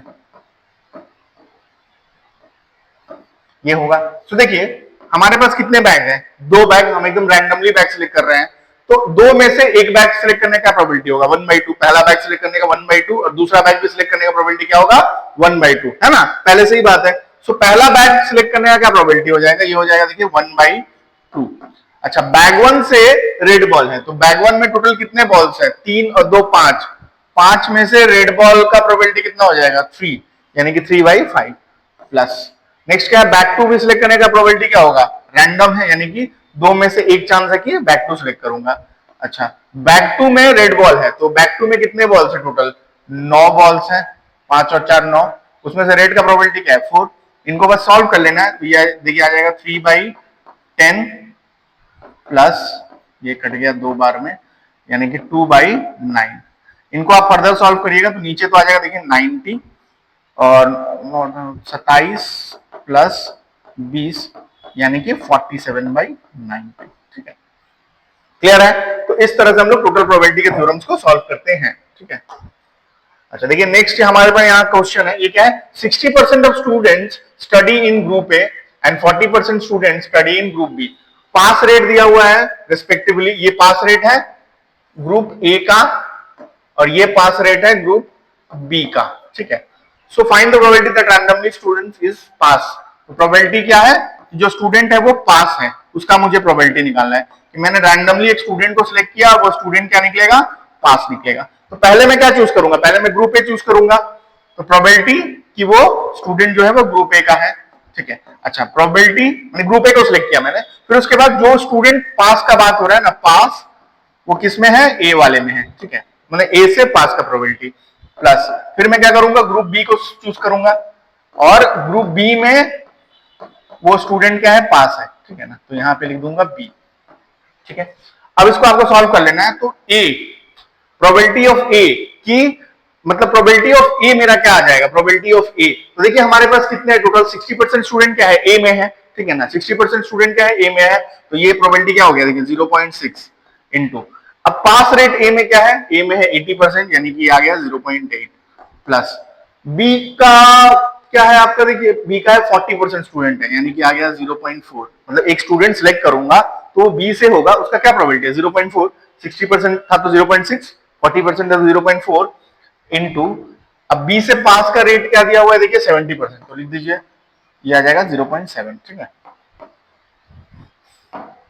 0.7। अब इसको बस सॉल्व कर देना है, तो आ जाएगा 0.48 प्लस 0.28, तो ये आ जाएगा आपका 0.6 और ये 0.76। ठीक है, तो ये हमारा क्या हो गया 0.76, कि जो रैंडमली स्टूडेंट सिलेक्ट करेंगे ना वो क्या होगा, पास होगा। ठीक है, सो इस तरह से हम लोग क्या कर सकते हैं, आपका टोटल प्रोबेबिलिटी क्वेश्चन को कर सकते हैं। देखिए और एक क्वेश्चन है, ये 3 को लेकर के है, ठीक है ना, तो देखिए 35%, 25%, 40% और डिफेक्ट रेट उनका दे दिया है। ठीक है, बहुत एकदम सिंपल तरह का क्वेश्चन है। तो आपसे पूछा है रैंडम प्रोडक्ट डिफेक्टिव होगा। देखिए अभी हम लोग कर रहे थे ना, ये क्वेश्चन नंबर हमारा कितना है, ये क्वेश्चन नंबर हमारा 18। ठीक है, सो इसका आंसर आप लोग मुझे कमेंट में बताएंगे। ठीक है, एकदम सिंपल है, 3 को लेके आपको कर देना है, इसका आप लोग मुझे आंसर कमेंट में बताएंगे। मैं बार बार बोल रहा हूं कि इसके पहले भी जो वीडियो मैंने अपलोड किया था उसमें आप लोगों को करने के लिए दिया था, बट आप लोगों ने में से बहुत ही कम स्टूडेंट, आई थिंक 1 या 2 स्टूडेंट ने ही आंसर बताया मुझे, और जिन लोगों ने बताया भी है उन लोगों ने भी बहुत सारे छोड़ दिए। 5 क्वेश्चन दिए हैं तो 1 या 2 का आंसर बताया है। ठीक है, तो कमेंट करने में क्या ही जाता है, अगर आप उसको सॉल्व कर रहे हैं एक्चुअली तो कर दीजिए कमेंट में। ठीक है, सो इसका आंसर कमेंट में बताएंगे। बहुत अच्छा क्वेश्चन, एकदम सिंपल सा है। ठीक है, उम्मीद करता हूं टोटल प्रोबेबिलिटी थ्योरम तो सबको समझ में आ गया होगा। नेक्स्ट टॉपिक देखते हैं, नेक्स्ट है बेस थ्योरम।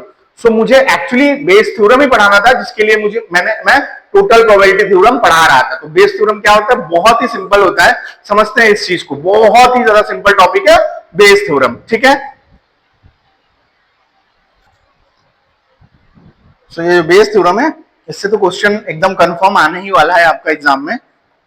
सो ये होता क्या है बेस थ्योरम, तो जैसे मैंने बताया कि बेस थ्योरम बहुत ही इंपॉर्टेंट है, इसको बहुत अच्छे से समझिएगा। ठीक है, तो जैसे मैं पहले भी थोड़ी देर पहले बात कर रहा था, मान लीजिए मुझे कोई एक काम करना है ए। ठीक है, मुझे क्या करना है, कोई एक ए काम करना है। अच्छा, इस ए काम को करने के मान लीजिए मैं अभी पकड़ के चलता हूं, मान लीजिए 3 रास्ते हैं। ठीक है, जो मैंने अभी बताया था, मान लीजिए एक रास्ता है B1, एक रास्ता मान लीजिए है B2 और एक रास्ता है B3।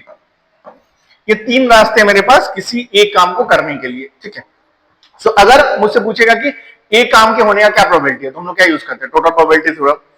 अब अगर मान लीजिए मुझसे ये पूछे कि ए कोई काम है, उसको करने के रास्ते हैं B1, B2, B3, अगर मुझसे ये पूछ दें कि वो जो काम है A1 जो काम है वो B2 रास्ते से हुआ है, उसका क्या प्रोबेबिलिटी है, मतलब कि मुझसे क्या पूछ रहा है कि प्रोबेबिलिटी कि ये जो ए काम है ये तो हो गया है, ये जो ए काम है ये तो हो गया है, लेकिन ये किस रास्ते से हुआ है, मान लीजिए B1, B2, B3 में से कोई, मान लीजिए B2 रास्ते से हुआ है, तो उसके लिए मुझे क्या निकालना पड़ेगा, प्रोबेबिलिटी क्या कहता है, प्रोबेबिलिटी कहता है, प्रोबेबिलिटी का मतलब होता है favourable outcomes, number of favourable outcomes by total number of outcomes. तो मुझे नीचे क्या लिखना पड़ेगा, टोटल नंबर ऑफ आउटकम्स। तो नीचे में क्या लिखता हूं, टोटल प्रोबेबिलिटी थ्योरम से जो आता है वो लिखता हूं नीचे, यानी नीचे में क्या लिखता हूं, जो हम लोग टोटल प्रोबेबिलिटी थ्योरम में सीखे थे, मतलब टोटल आउटकम्स।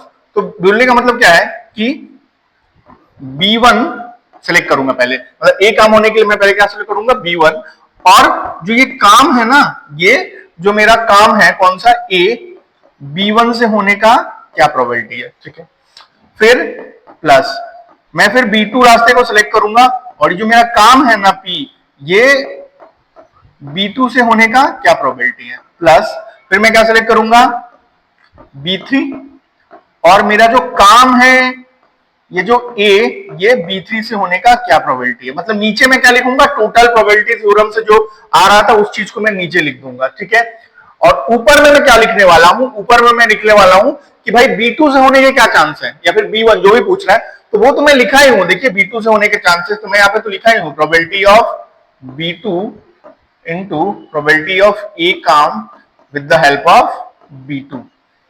समझ में आया बात, ठीक है ना, ये जो चीज मैंने लिखा था इसी को मैंने ऊपर में लिख दिया। सो बेस थ्योरम क्या होता है, ये एक तरह कंडीशनल प्रोबेबिलिटी जैसा है। देखिए ये क्या है, probability of B2 when A already occurred. So नीचे मैंने क्या लिख दिया, A के होने के टोटल चांस, ऊपर मैंने क्या क्या लिख दिया कि A का होने का जो चांस है B2 से। ठीक है ना, मतलब B2 probability of B2 into probability of A B2 के हेल्प से। ठीक है ना, सो ये हमारा, इसको हम लोग क्या बोलते हैं, बेस थ्योरम। ठीक है, सो इसको आप लोग बहुत अच्छे से नोट डाउन कर लीजिए। मैं इनको सिलेक्ट करके काम करता हूं, थोड़ा सा आपके लिए सुविधाजनक बना देता हूं। ठीक है, ओके, एक मिनट।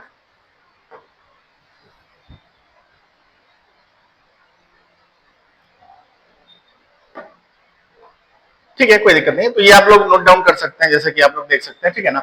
सो उम्मीद करता हूं समझ में आ गया होगा। तो आइए देख लेते हैं क्या होता है ये।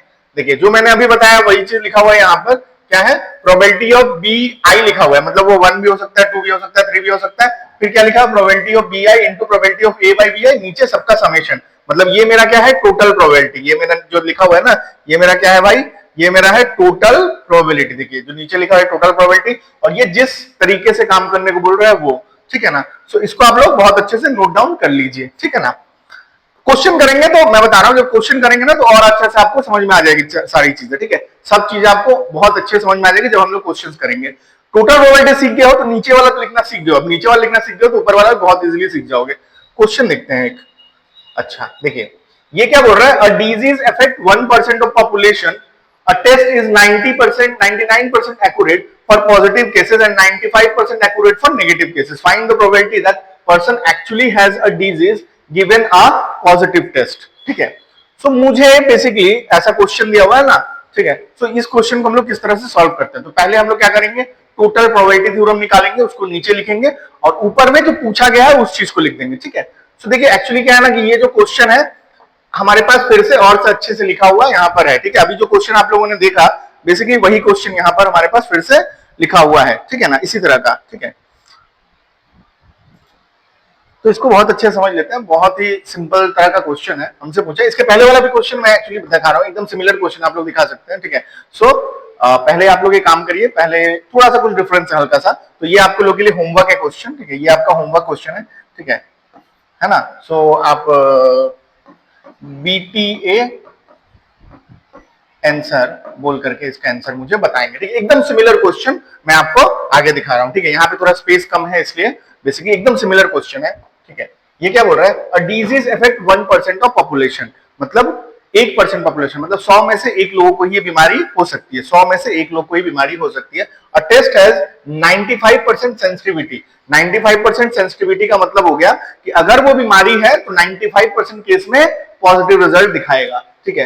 एंड 10% फॉल्स पॉजिटिव रेट्स, मतलब बेसिकली क्या हो गया, बीमारी नहीं है फिर भी वो, बीमारी अगर नहीं है फिर भी वो क्या दिखा देगा कि बीमारी है, ठीक है ना। अच्छा तो बोल रहा है फाइंड प्रोबेबिलिटी ऑफ डिजीज और पॉजिटिव टेस्ट, तो हमें क्या निकालना है, देखिए प्रोबेबिलिटी ऑफ डिजीज और पॉजिटिव ये हमें निकालना है, ठीक है। सो उसके लिए मुझे क्या है, देखिए ये क्या है बेसिकली कि ऐसा हो सकता है ना कि मान लीजिए मैंने टेस्ट किया, ठीक है, तो टेस्ट करने पे क्या आ सकता है, पॉजिटिव भी आ सकता है, नेगेटिव भी आ सकता है, कुछ भी आ सकता है कि नहीं, ठीक है। सो अब अगर मैं यहाँ पे अगर मान लीजिए जैसे अभी आप लोगों ने देखा था, हम लोग क्या पढ़ रहे थे, बेस थ्योरम। तो बेस थ्योरम के हिसाब से क्या नीचे क्या लिखते हैं, टोटल प्रोबेबिलिटी, तो हम नीचे लिखेंगे टोटल पॉजिटिव आने का क्या प्रोबेबिलिटी है, नीचे क्या लिखूंगा, टोटल प्रोबेबिलिटी कि पॉजिटिव आने का क्या प्रोबेबिलिटी है। ऐसे ही पढ़ा था ना बेस थ्योरम की, नीचे वाला जो होता है, अब देखिए यहाँ पर हम लोग अगर बात करें, एक मिनट, यहाँ पर आप लोग देख पा रहे हैं, देखिए नीचे मुझे क्या लिखना होता है, अगर बी आई बाई ए, तो नीचे क्या लिखता हूं मैं, probability of A, probability of A, नीचे वही लिखता हूं ना। और अगर मैं थोड़ा पीछे जाऊं तो देखिए नीचे मैं क्या लिखता हूं, अगर मान लीजिए B2 बाई ए है तो नीचे क्या लिखा हूं, probability of A, total probability theorem use करके। सो अगर मान लीजिए मुझसे पूछता है ये चीज, तो मुझे क्या लिखना है नीचे कि प्रोबेबिलिटी ऑफ पॉजिटिव, पॉजिटिव आया है, ठीक है, उसका क्या प्रोबेबिलिटी है। तो एक मेरे को बात बताइए, पॉजिटिव आने का क्या चांसेस होता है। एक ये हो सकता है कि बीमारी है और उसको पॉजिटिव आ गया, ये एक चांसेस हो सकता है कि नहीं, बीमारी है उसका क्या आ गया है तो आपका पॉजिटिव आ गया। एक ये हो सकता है बीमारी नहीं है फिर भी पॉजिटिव आ गया है, दो ही चीजें हो सकती है ना, दो ही चीजें हो सकती है ना। तो इसको हम लोग किस तरह से सॉल्व करेंगे, बहुत ही सिंपल कॉन्सेप्ट से हम लोग इसको सॉल्व कर सकते हैं, ठीक है ना। तो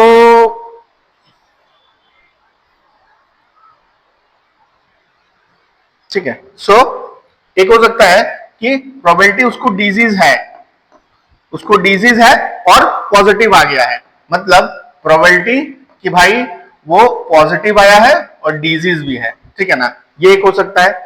अच्छा दूसरा क्या हो सकता है कि उसको डिजीज नहीं है, उसको डिजीज नहीं है, तो मैं मान लीजिए इसको ऐसे करके लिखता हूं कि उसको डिजीज नहीं है, ठीक है, मैं इसको ऐसे लिख दे रहा हूं, उसको डिजीज नहीं है। अच्छा डिजीज नहीं होने के बाद भी क्या बता दिया है कि वो पॉजिटिव बता दिया है, ठीक है, डिजीज नहीं होने के बाद भी क्या बता दिया है, पॉजिटिव बता दिया। ये हो गया मेरा टोटल प्रोबेबिलिटी। यही हो सकता है ना कि उसको डिजीज है फिर भी पॉजिटिव बता दिया है, एक हो सकता है कि डिजीज नहीं है फिर भी पॉजिटिव बता दिया है, ठीक है। अच्छा और यहां पर क्या है आपका, यहां पर ऊपर लिखूंगा ऑब्वियसली मुझे क्या चाहिए कि पॉजिटिव है और डिजीज भी है, तो पॉजिटिव है डिजीज है वो चाहिए, यानी कि probability of disease into probability of की पॉजिटिव है और डिजीज भी है, ठीक है ना। ये चीज मुझे निकालना है तो वो लिख लेते हैं। अच्छा, प्रोबेबिलिटी की डिजीज है, ये क्या प्रोबेबिलिटी बताइए, तो डिजीज होने का क्या प्रोबेबिलिटी है, तो देखिए 1%, 1% ही प्रोबेबिलिटी है कि डिजीज होगा, तो 1% का मतलब क्या होता है कि 0.01, ठीक है। अच्छा, अब पॉजिटिव होने का क्या प्रोबेबिलिटी है, अगर डिजीज है तो पॉजिटिव, सेंसिटिविटी, सेंसिटिविटी कितना है आपका 95%, मतलब अगर डिजीज है तो पॉजिटिव होने का क्या चांस है 95%, यानी कि मैं लिख लूंगा 0.95, ठीक है। नीचे में वैसे लिखूंगा, देखिए 0.01 इंटू 0.95 प्लस, अब क्या बोला प्रोबेबिलिटी की डिजीज नहीं है, तो 99% के चांस है कि डिजीज नहीं है, क्योंकि 1% अगर चांस है कि है तो 99% चांस है कि नहीं है, तो 0.99 इंटू, अच्छा अब क्या बोल रहा है कि बीमारी नहीं है फिर भी पॉजिटिव दिखा देगा, वो क्या है 10%, फॉल्स रेट, तो 10% का मतलब क्या होता है देखिए 0.1, ठीक है। सो अगर इसको हम लोग सॉल्व कर लेते तो हमारा फाइनल आंसर आ जाता है, ठीक है। इसको सॉल्व करने के लिए हम लोग कैलकुलेटर यूज कर लेंगे थोड़ा सा, ठीक है, कोई परेशानी नहीं है, कैलकुलेटर हम लोग इसको यूज कर सकते हैं सॉल्व करने के लिए, ठीक है। आप लोग खुद से ही करिएगा, ठीक है। इसको अगर हम लोग कैलकुलेटर मान लीजिए यूज कर रहे हैं तो इसका आंसर आ जाएगा, एक मिनट, हाँ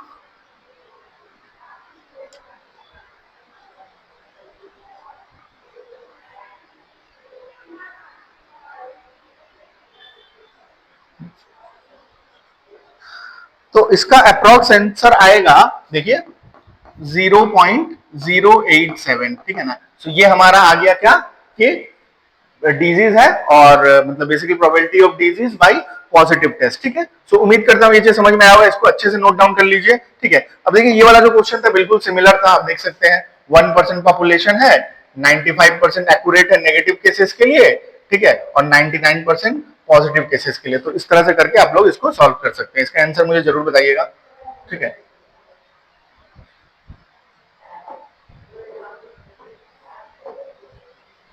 क्या हुआ ये, ओके, ठीक है। सो देखिए और एक क्वेश्चन है हमारे पास, factory has 3 machines producing 30%, 45% and 25% of item with defect rate दे दिया है, फाइंड मशीन बी डिफेक्टिव होगा। तो पहले तो मुझे क्या निकालना पड़ेगा नीचे, मतलब अगर मान लीजिए मुझे ये निकालना है कि प्रोबेबिलिटी ऑफ मशीन बी, ठीक है, और यहां से डिफेक्टिव होगा, मान लीजिए डी से मैं डिफेक्टिव को डिनोट कर रहा हूं, मान लीजिए मुझे ये निकालना है, ठीक है, मान लीजिए मुझे ये निकालना है, तो ये निकालने के लिए मैं तो फॉर्मूला पहले ही बता चुका हूं, नीचे आपको क्या लिखना है कि मशीन मतलब बी डिफेक्टिव है, ठीक है, तो डिफेक्टिव कहां हो सकता है, मशीन ए में भी हो सकता है, मशीन बी में भी हो सकता है, मशीन सी में भी हो सकता है, तीनों में ही डिफेक्टिव हो सकता है, ये हो गया टोटल प्रोबेबिलिटी। तो नीचे तो आपको टोटल प्रोबेबिलिटी लिख देना होगा, ऊपर क्या लिखना होगा कि ये जो डिफेक्ट है ना ये मशीन बी में है, तो नीचे मैं क्या लिखूंगा टोटल प्रोबेबिलिटी। तो टोटल प्रोबेबिलिटी क्या होगा, मान लीजिए मैं मशीन 1 सिलेक्ट करता हूं, तो मशीन 1 अगर मैं सिलेक्ट करता हूं तो क्या होगा, प्रोबेबिलिटी ऑफ मशीन ए मैंने सिलेक्ट किया, ठीक है, क्लियर है। अच्छा, अब मेरा जो डिफेक्ट है वो किस में आना चाहिए, मशीन ए में, मैंने डिफेक्ट मशीन ए में होगा, प्लस अब मैं क्या करता हूं मशीन बी सिलेक्ट करता हूं, मशीन बी, अब मेरा जो डिफेक्ट है वो कहां पे होना चाहिए, मशीन बी में, मतलब डिफेक्ट इन मशीन बी।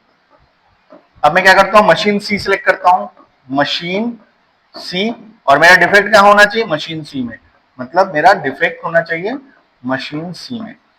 ऊपर में मैं क्या लिखूंगा, ऊपर में बोले मशीन बी में ही डिफेक्ट होना चाहिए, यानी कि probability of machine B into probability of defect in machine B, ठीक है, बस वैल्यूज वगैरह बैठा देना है, ठीक है। तो देखिए बी के चूज होने का चांसेस है, 3 मशीन है, 30% ये ए है, 45% बी है और 25% सी है, तो बी के सिलेक्ट होने का चांस क्या है 0.45। अच्छा, और बी के डिफेक्ट होने का चांस क्या है, पहले का 2% है, ये ए का है, ये 3% बी का है और ये 4% सी का है, तो डिफेक्ट का अगर मैं बात करूं, डिफेक्ट का क्या चांसेस है, बी के 3% यानी कि 0.03।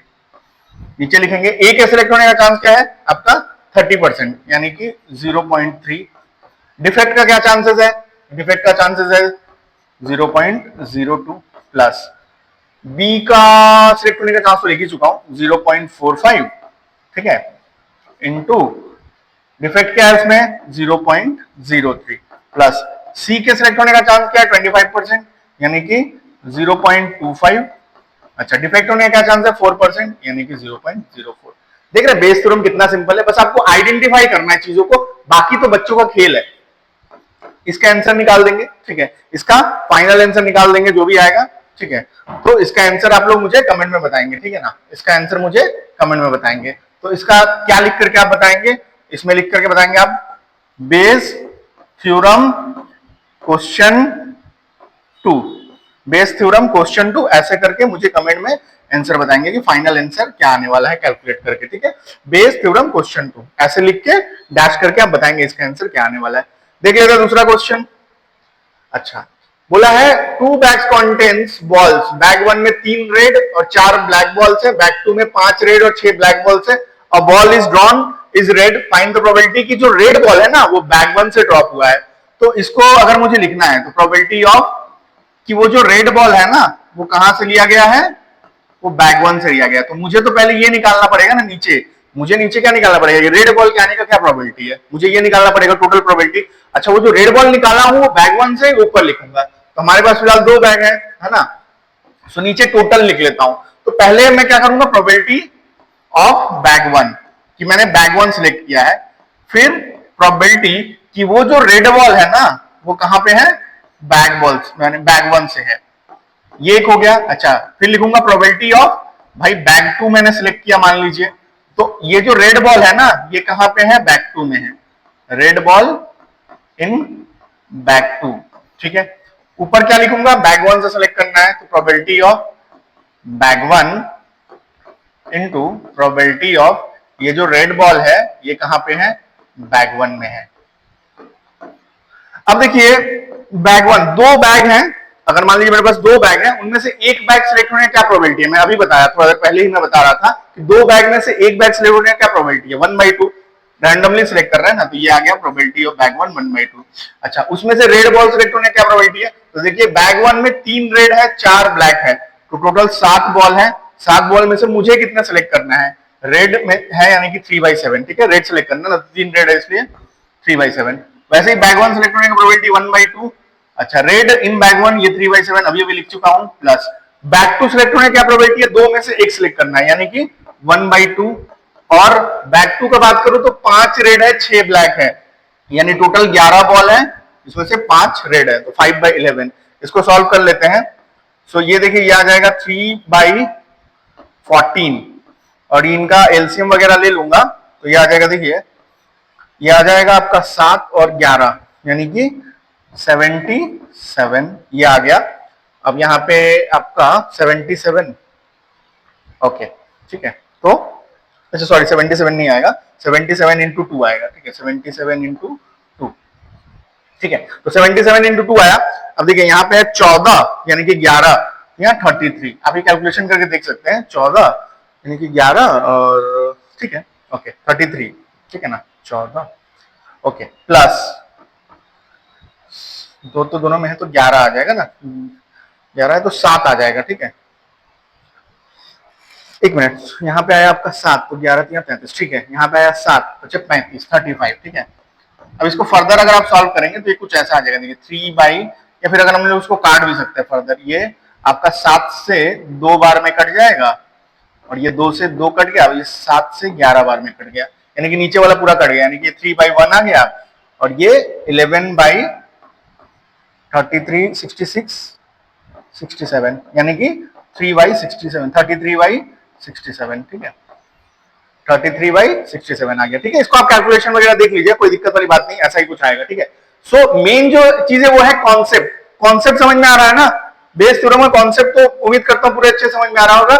नेक्स्ट बहुत इंपॉर्टेंट है बेस थ्योरम, मैं बार बार बोल रहा हूं, बहुत अच्छे से करिएगा, जितने अच्छे से मैंने एक्सप्लेन किया है, मैं पूरा उम्मीद रखता हूं आप सभी लोगों से कि आप लोग बेस थ्योरम के क्वेश्चन को तो एग्जाम में छोड़कर नहीं ही आओगे, ठीक है ना, क्लियर हुई बात। नेक्स्ट जो टॉपिक है वो है प्रोबेबिलिटी डिस्ट्रीब्यूशन, ठीक है। मैं जैसा बोला था स्टार्टिंग में, मैं वैसे ही चीजों को रख रहा हूं, एकदम सिंपल रख रहा हूं, एकदम शॉर्ट रख रहा हूं, सारा कॉन्सेप्ट आपका क्लियर करने का मैं पूरा कोशिश कर रहा हूं, ठीक है।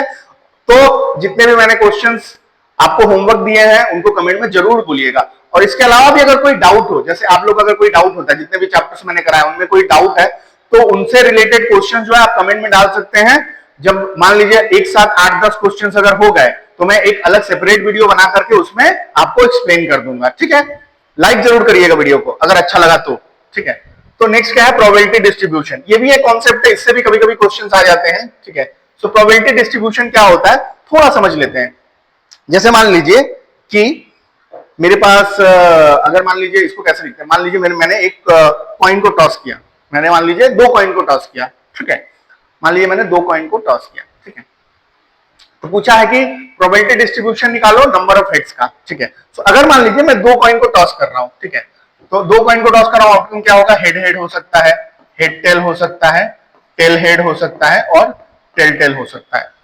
तो ये हमसे पूछ रहा है कि आप एक काम करो, probability distribution of number of heads निकालो। तो मान लीजिए मैं x से लिख रहा हूं, x equals to number of heads, मैं क्या लिख रहा हूं, नंबर ऑफ हेड्स, ठीक है, ठीक है ना। तो देखिए अब मैं प्रोबेबिलिटी डिस्ट्रीब्यूशन कैसे निकालता हूं, देखिए यहां पे मैं लिखता हूं x और यहां पे मैं लिखता हूं प्रोबेबिलिटी ऑफ x, ठीक है। तो 2 कॉइन टॉस किया हूं ना, तो ऐसा हो सकता है कि एक भी हेड ना आए, पॉसिबिलिटी है एक भी हेड ना आए। एक ऐसा हो सकता है कि एक हेड आ जाए, क्या आ जाए, एक हेड आ जाए। ऐसा भी हो सकता है कि 2 हेड आ जाए, हो सकता है ना, सही बात है कि नहीं। अब 2 कॉइन को टॉस कर 3 हेड थोड़ी ना आएगा, ऐसा हो सकता है एक भी हेड ना आए, एक हेड आ जाए, 2 हेड आ जाए। तो अगर एक भी ना हेड आए उसका क्या प्रोबेबिलिटी है, देखिए एक भी हेड ना आए, तो एक बार ही ऐसा हो रहा है ना कि एक भी हेड नहीं आया है। टोटल आउटकम्स कितने हैं, देखिए टोटल आउटकम्स है हमारे पास 4, 4 में से एक बार ऐसा हो रहा है कि एक भी हेड नहीं आया। एक हेड आने के कितने चांसेस है, तो देखिए ये और ये 2 बार ऐसा हो रहा है कि एक हेड आ रहा है, यानी ये हो जाएगा 2/4, ठीक है। ये क्या है, 2 हेड, तो 2 हेड भी देखिए सिर्फ एक बार आ रहा है, 2 हेड एक बार आ रहा है, यानी कि इसका क्या हो गया, ये भी 4 में से एक बार, ठीक है। सो इस तरह से जो लिखने का प्रोसेस होता है इसी को हम लोग बोलते हैं प्रोबेबिलिटी डिस्ट्रीब्यूशन, ठीक है। अब प्रोबेबिलिटी डिस्ट्रीब्यूशन का एक खास बात यह है कि जब भी आप प्रोबेबिलिटी डिस्ट्रीब्यूशन निकालेंगे ना, तो जितनी भी प्रोबेबिलिटीज आती हैं, ये 3 जो आए हैं ना, इस केस में 3 आए हैं, तो इनको जोड़ने पर हमेशा 1 आएगा। बात समझ में आई, इनको जोड़ने पर हमेशा क्या आता है, 1 आता है। ये बात बहुत अच्छे से याद रखिएगा, ठीक है। और जो सबसे इंपॉर्टेंट चीज है कि इसमें कभी कभी आपको कोई एक वेरिएबल दे देता है, उसका वैल्यू निकालने को बोल सकता है। प्रोबेबिलिटी डिस्ट्रीब्यूशन में हमेशा जितनी प्रोबेबिलिटीज आती है उनको जोड़ने पर हमेशा 1 आंसर आएगा, ये कंपलसरी बात है। देख लेते हैं इससे रिलेटेड क्या क्वेश्चन है हमारे पास। जैसे देखिए ये हमारे पास एक क्वेश्चन है, ठीक है, इसको कैसे करेंगे, क्या बोला है, a random variable x has following probability distribution. कुछ प्रोबेबिलिटी डिस्ट्रीब्यूशन ये दिया हुआ है, ठीक है। बोला है क्या, पहला क्वेश्चन है फाइंड k, हमें क्या निकालना है, k निकालना है, हमें क्या निकालना है, k निकालना है। तो k किस प्रकार निकालेंगे, तो अभी अभी मैंने बताया कि जो भी प्रोबेबिलिटी आती है ना उनको जोड़ने पर क्या आता है, हमेशा 1 आता है। तो इनको जोड़ लेते हैं, है ना। यहां पे मैं ऊपर में कर देता हूं, एक नंबर जो है इसको मैं ऊपर में कर देता हूं, ठीक है, विजिबल है आई थिंक, ठीक है, okay. So 0.1 plus k plus 0.2 plus 2k plus 0.3 plus 3k equals to 1 आना चाहिए, राइट। अब जोड़ लेते हैं, देखिए ये हो गया 0.1 और ये 0.2 0.3 और ये 3 0.6, तो यहां पर आ गया देखिए 0.6 प्लस ये क्या है, देखिए k 2k और 3k, 3 2 5 1 6, यानी कि आ गया 6k इक्वल्स टू 1। अब देखिए 0.6 को उधर भेजूंगा तो 6k इक्वल्स टू क्या आ जाएगा, 0.4, ठीक है। 6k इक्वल्स टू क्या आ जाएगा, 0.4, राइट। अब इसको फर्दर सॉल्व कर लेंगे तो k का वैल्यू क्या आ जाएगा, देखिए 0.4/6, ठीक है। इसको अगर मैं अच्छे से और सॉल्व करूं तो ये आ जाएगा, देखिए 0.4 को मैं, एक मिनट, 0.4 आया ना, हाँ, तो इसको मैं क्या लिख सकता हूं, इसको मैं 4 लिख देता हूं, 4/60, ठीक है। ये अगर मैं काटूं एक बार में 4 से 15 चौके 60, यानी कि आ गया 1/15। के का वैल्यू मेरा क्या आ गया, 1/15। तो इस तरह से हम लोग के का वैल्यू निकाल लिए, ये क्या आ गया 1/15, ठीक है। अब हमसे पूछा है कि probability x less than 2, x less than 2 का मतलब क्या हो गया कि x 2 से कम होने चाहिए, इक्वल टू नहीं बोला है, 2 से कम होने चाहिए, तो वो मुझे निकालना है। तो मैं क्या निकालूंगा, देखिए 2 से कम, तो ये देखिए -2 ले सकता हूं, इसको लूंगा, इसको लूंगा, इसको लूंगा और इसको लूंगा, इनको लेकर के मैं जोड़ दूंगा। 2 से कम का बात किया ना, तो इनको लेकर के जोड़ दूंगा। तो अगर मान लीजिए इनको लेके जोड़ दूंगा तो इसका आंसर क्या आ जाएगा, देखिए 0.1 प्लस के का वैल्यू जो आया है 1/15 प्लस 0.2 प्लस 2/15, मतलब 2 के मतलब 2/15, ये हमारा 2 नंबर का आंसर आ गया। अच्छा, -2 से 2 के बीच का बात किया है, देखिए ये क्या बात किया है, एक्स, हाँ ठीक है, -2 से 2 का बात किया है, ठीक है। तो देखिए -2 यहाँ पे इंक्लूडेड नहीं है, मतलब हम लोग क्या गलती कर देंगे बोलिए तो, <2 बोला तो ठीक है, ये आया -2, तो -2 से जो स्टार्ट हो रहा है, बट कहानी में ट्विस्ट क्या है, -2 को नहीं लेना है, यानी किसको लेंगे, इसको, इसको, इसको, ठीक है ना, इनको लेंगे। जो ब्लू वाला है ये क्या हो जाएगा, ब्लू वाला जो होगा वो इसका आंसर आएगा। क्लियर हुआ बात? तो इस तरह का प्रोबेबिलिटी डिस्ट्रीब्यूशन का भी आपको क्वेश्चन दे सकता है, ठीक है। आगे देखते हैं। अच्छा, फाइंड द प्रोबेबिलिटी रेशियो में number of heads in two tosses of a coin, ये हम लोग ऑलरेडी कर चुके हैं, ठीक है, ये हम लोग ऑलरेडी कर चुके हैं, ऑलरेडी डन, ऑलरेडी डन, ये हम लोगों ने समझ रहे थे उसी समय कर लिया, ठीक है ना। क्लियर हुआ प्रोबेबिलिटी डिस्ट्रीब्यूशन। नेक्स्ट देखते हैं। अच्छा, ये देखिए हमारे पास नया टॉपिक है, ठीक है, ये बहुत इंपॉर्टेंट टॉपिक है, मीन निकालना, वेरिएंस निकालना एंड स्टैंडर्ड डेविएशन निकालना। तो बस इसके बहुत सिंपल क्वेश्चन आते हैं, हालांकि उतने ज्यादा आते भी नहीं है, लेकिन अगर आते भी है तो बहुत सिंपल तरह के क्वेश्चंस आते हैं। ये क्या है, देखिए बस फॉर्मूला आपको याद रखना है, ठीक है। अगर मीन निकालना है, मीन निकालना है तो क्या होता है, summation of x into P into x. Variance निकालना है तो वो क्या होता है, ई एक्स स्क्वायर माइनस ई एक्स का होल स्क्वायर, ऐसे करके। और अगर स्टैंडर्ड डेविएशन निकालना है तो वेरियंस निकालिए, उसी का स्क्वायर रूट कर दीजिए, तो आपका वेरियंस आ जाएगा। तो इसके भी जो क्वेश्चन है उसको हम लोग समझ लेते हैं। बस आपको क्या करना है, आपको फॉर्मूला याद रखना है। कौन कौन सा फॉर्मूला, एक ये फॉर्मूला मीन का फॉर्मूला, एक ये वेरियंस का फॉर्मूला, ठीक है, और आपको क्या निकालना है, स्टैंडर्ड डेविएशन। तो बेसिकली स्टैंडर्ड डेविएशन तो बहुत इजी होता है, आप वेरिएंस निकालिए, जो भी आंसर है उसका स्क्वायर रूट कर दीजिए, आपको स्टैंडर्ड डेविएशन मिल जाएगा, जैसा कि हम लोग स्टैटिस्टिक्स में करते थे, ठीक है। सो इसके क्वेश्चन को भी हम लोग को करना होगा, ठीक है। ओके, सो मतलब आई थिंक क्लियर हो गया होगा ये चीज कि हम लोगों क्या मीन, वेरिएंस और स्टैंडर्ड डेविएशन किस तरह से निकालते हैं, ये चीज आप लोगों को अच्छे से क्लियर हो गया होगा, ठीक है। सो इसके बाद जो नेक्स्ट है वो हम लोग क्या करने वाले, इनसे रिलेटेड कुछ क्वेश्चंस हम लोग अभी देखेंगे, ठीक है। ऑलमोस्ट हम लोग एंड की तरफ ही हैं, ठीक है। सो देखते हैं।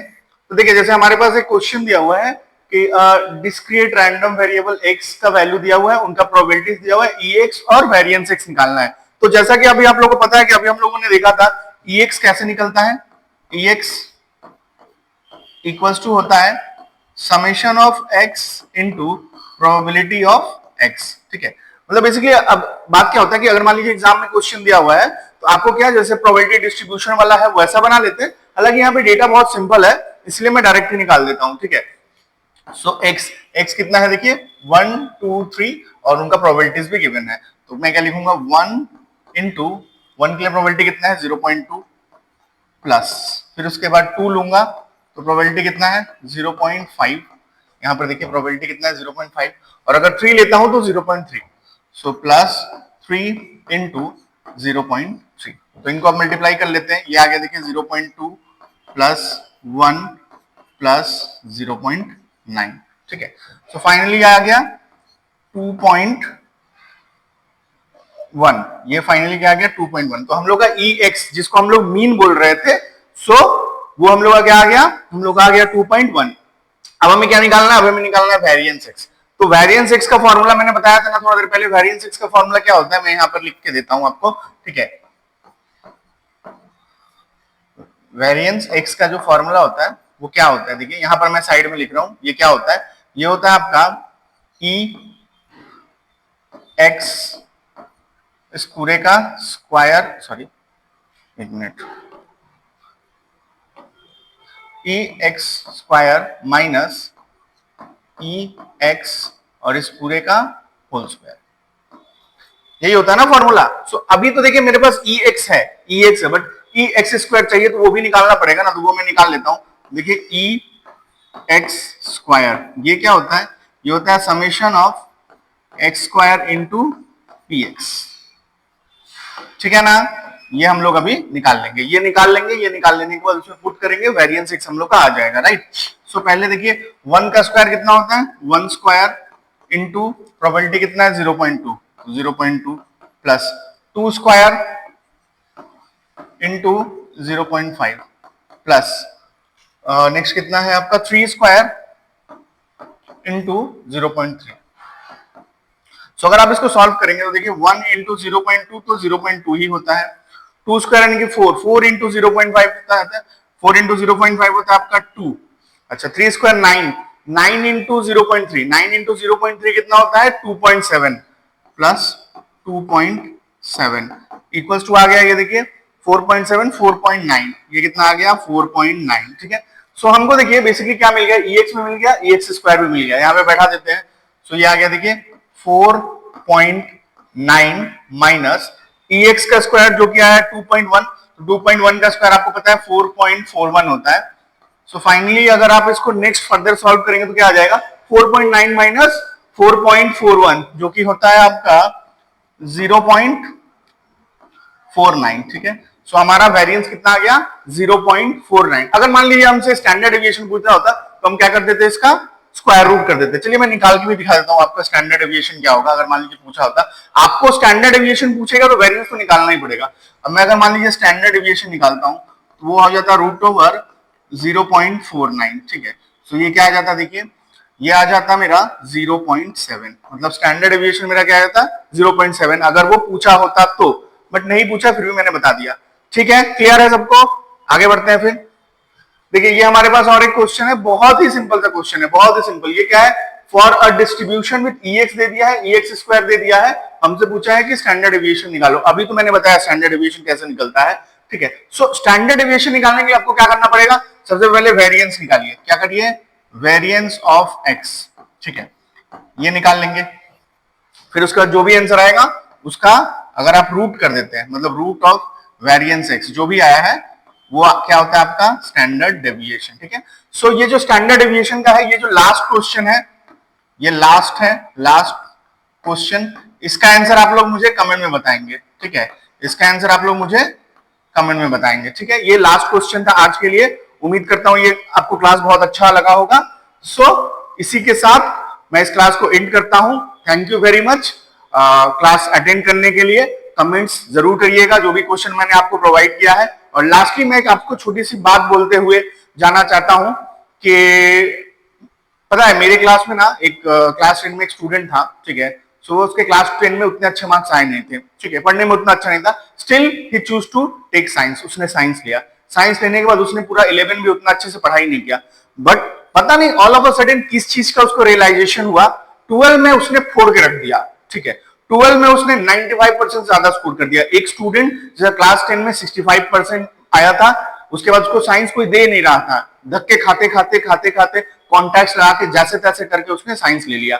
साइंस लेने के बाद 11 पूरा बर्बाद कर दिया। 11 बर्बाद करने के बाद ऑल ऑफ अ सडन पता नहीं किस चीज का रियलाइजेशन हुआ उसको, उसने क्लास 12 में फोड़ के रख दिया। सो मैंने अपनी आंखों से देखा है। सो अगर आप एक एवरेज स्टूडेंट हैं, आपको लगता है कि नहीं मैं उतना अच्छा नहीं कर पाऊंगा, मेरे को 65%, 70%, 75% मिल जाए उतना ही सफिशिएंट है, सो ट्रस्ट मी, मैंने अपनी आंखों से देखा है। मेहनत करिए, मैं आपके साथ हूं। मैथ्स में तो होगा ही होगा, दूसरे सब्जेक्ट्स जो है उसमें भी मैं अगर हेल्प हो पाया तो मैं आपका हेल्प कर दूंगा, कुछ ना कुछ प्रोवाइड आपको जरूर कर दूंगा। मैं एक बात आपको बोलना चाहता हूं, सबसे पहले एक सब्जेक्ट को ऐसा आप करिए कि उसमें आपको सोचना ना पड़े। ठीक है, और वो सब्जेक्ट मैं चाहता हूं कि मैथ्स बने आपका, और इस चीज के लिए मैं बहुत मेहनत करूंगा और मैं आपसे चाहता हूं कि आप भी मेहनत करिए। इसी के साथ आज का क्लास हम लोग यहीं पे खत्म करते हैं। मिलेंगे नेक्स्ट डे किसी और चैप्टर के साथ, जिसमें उस चैप्टर का हम लोग करेंगे postmortem. Thank you very much.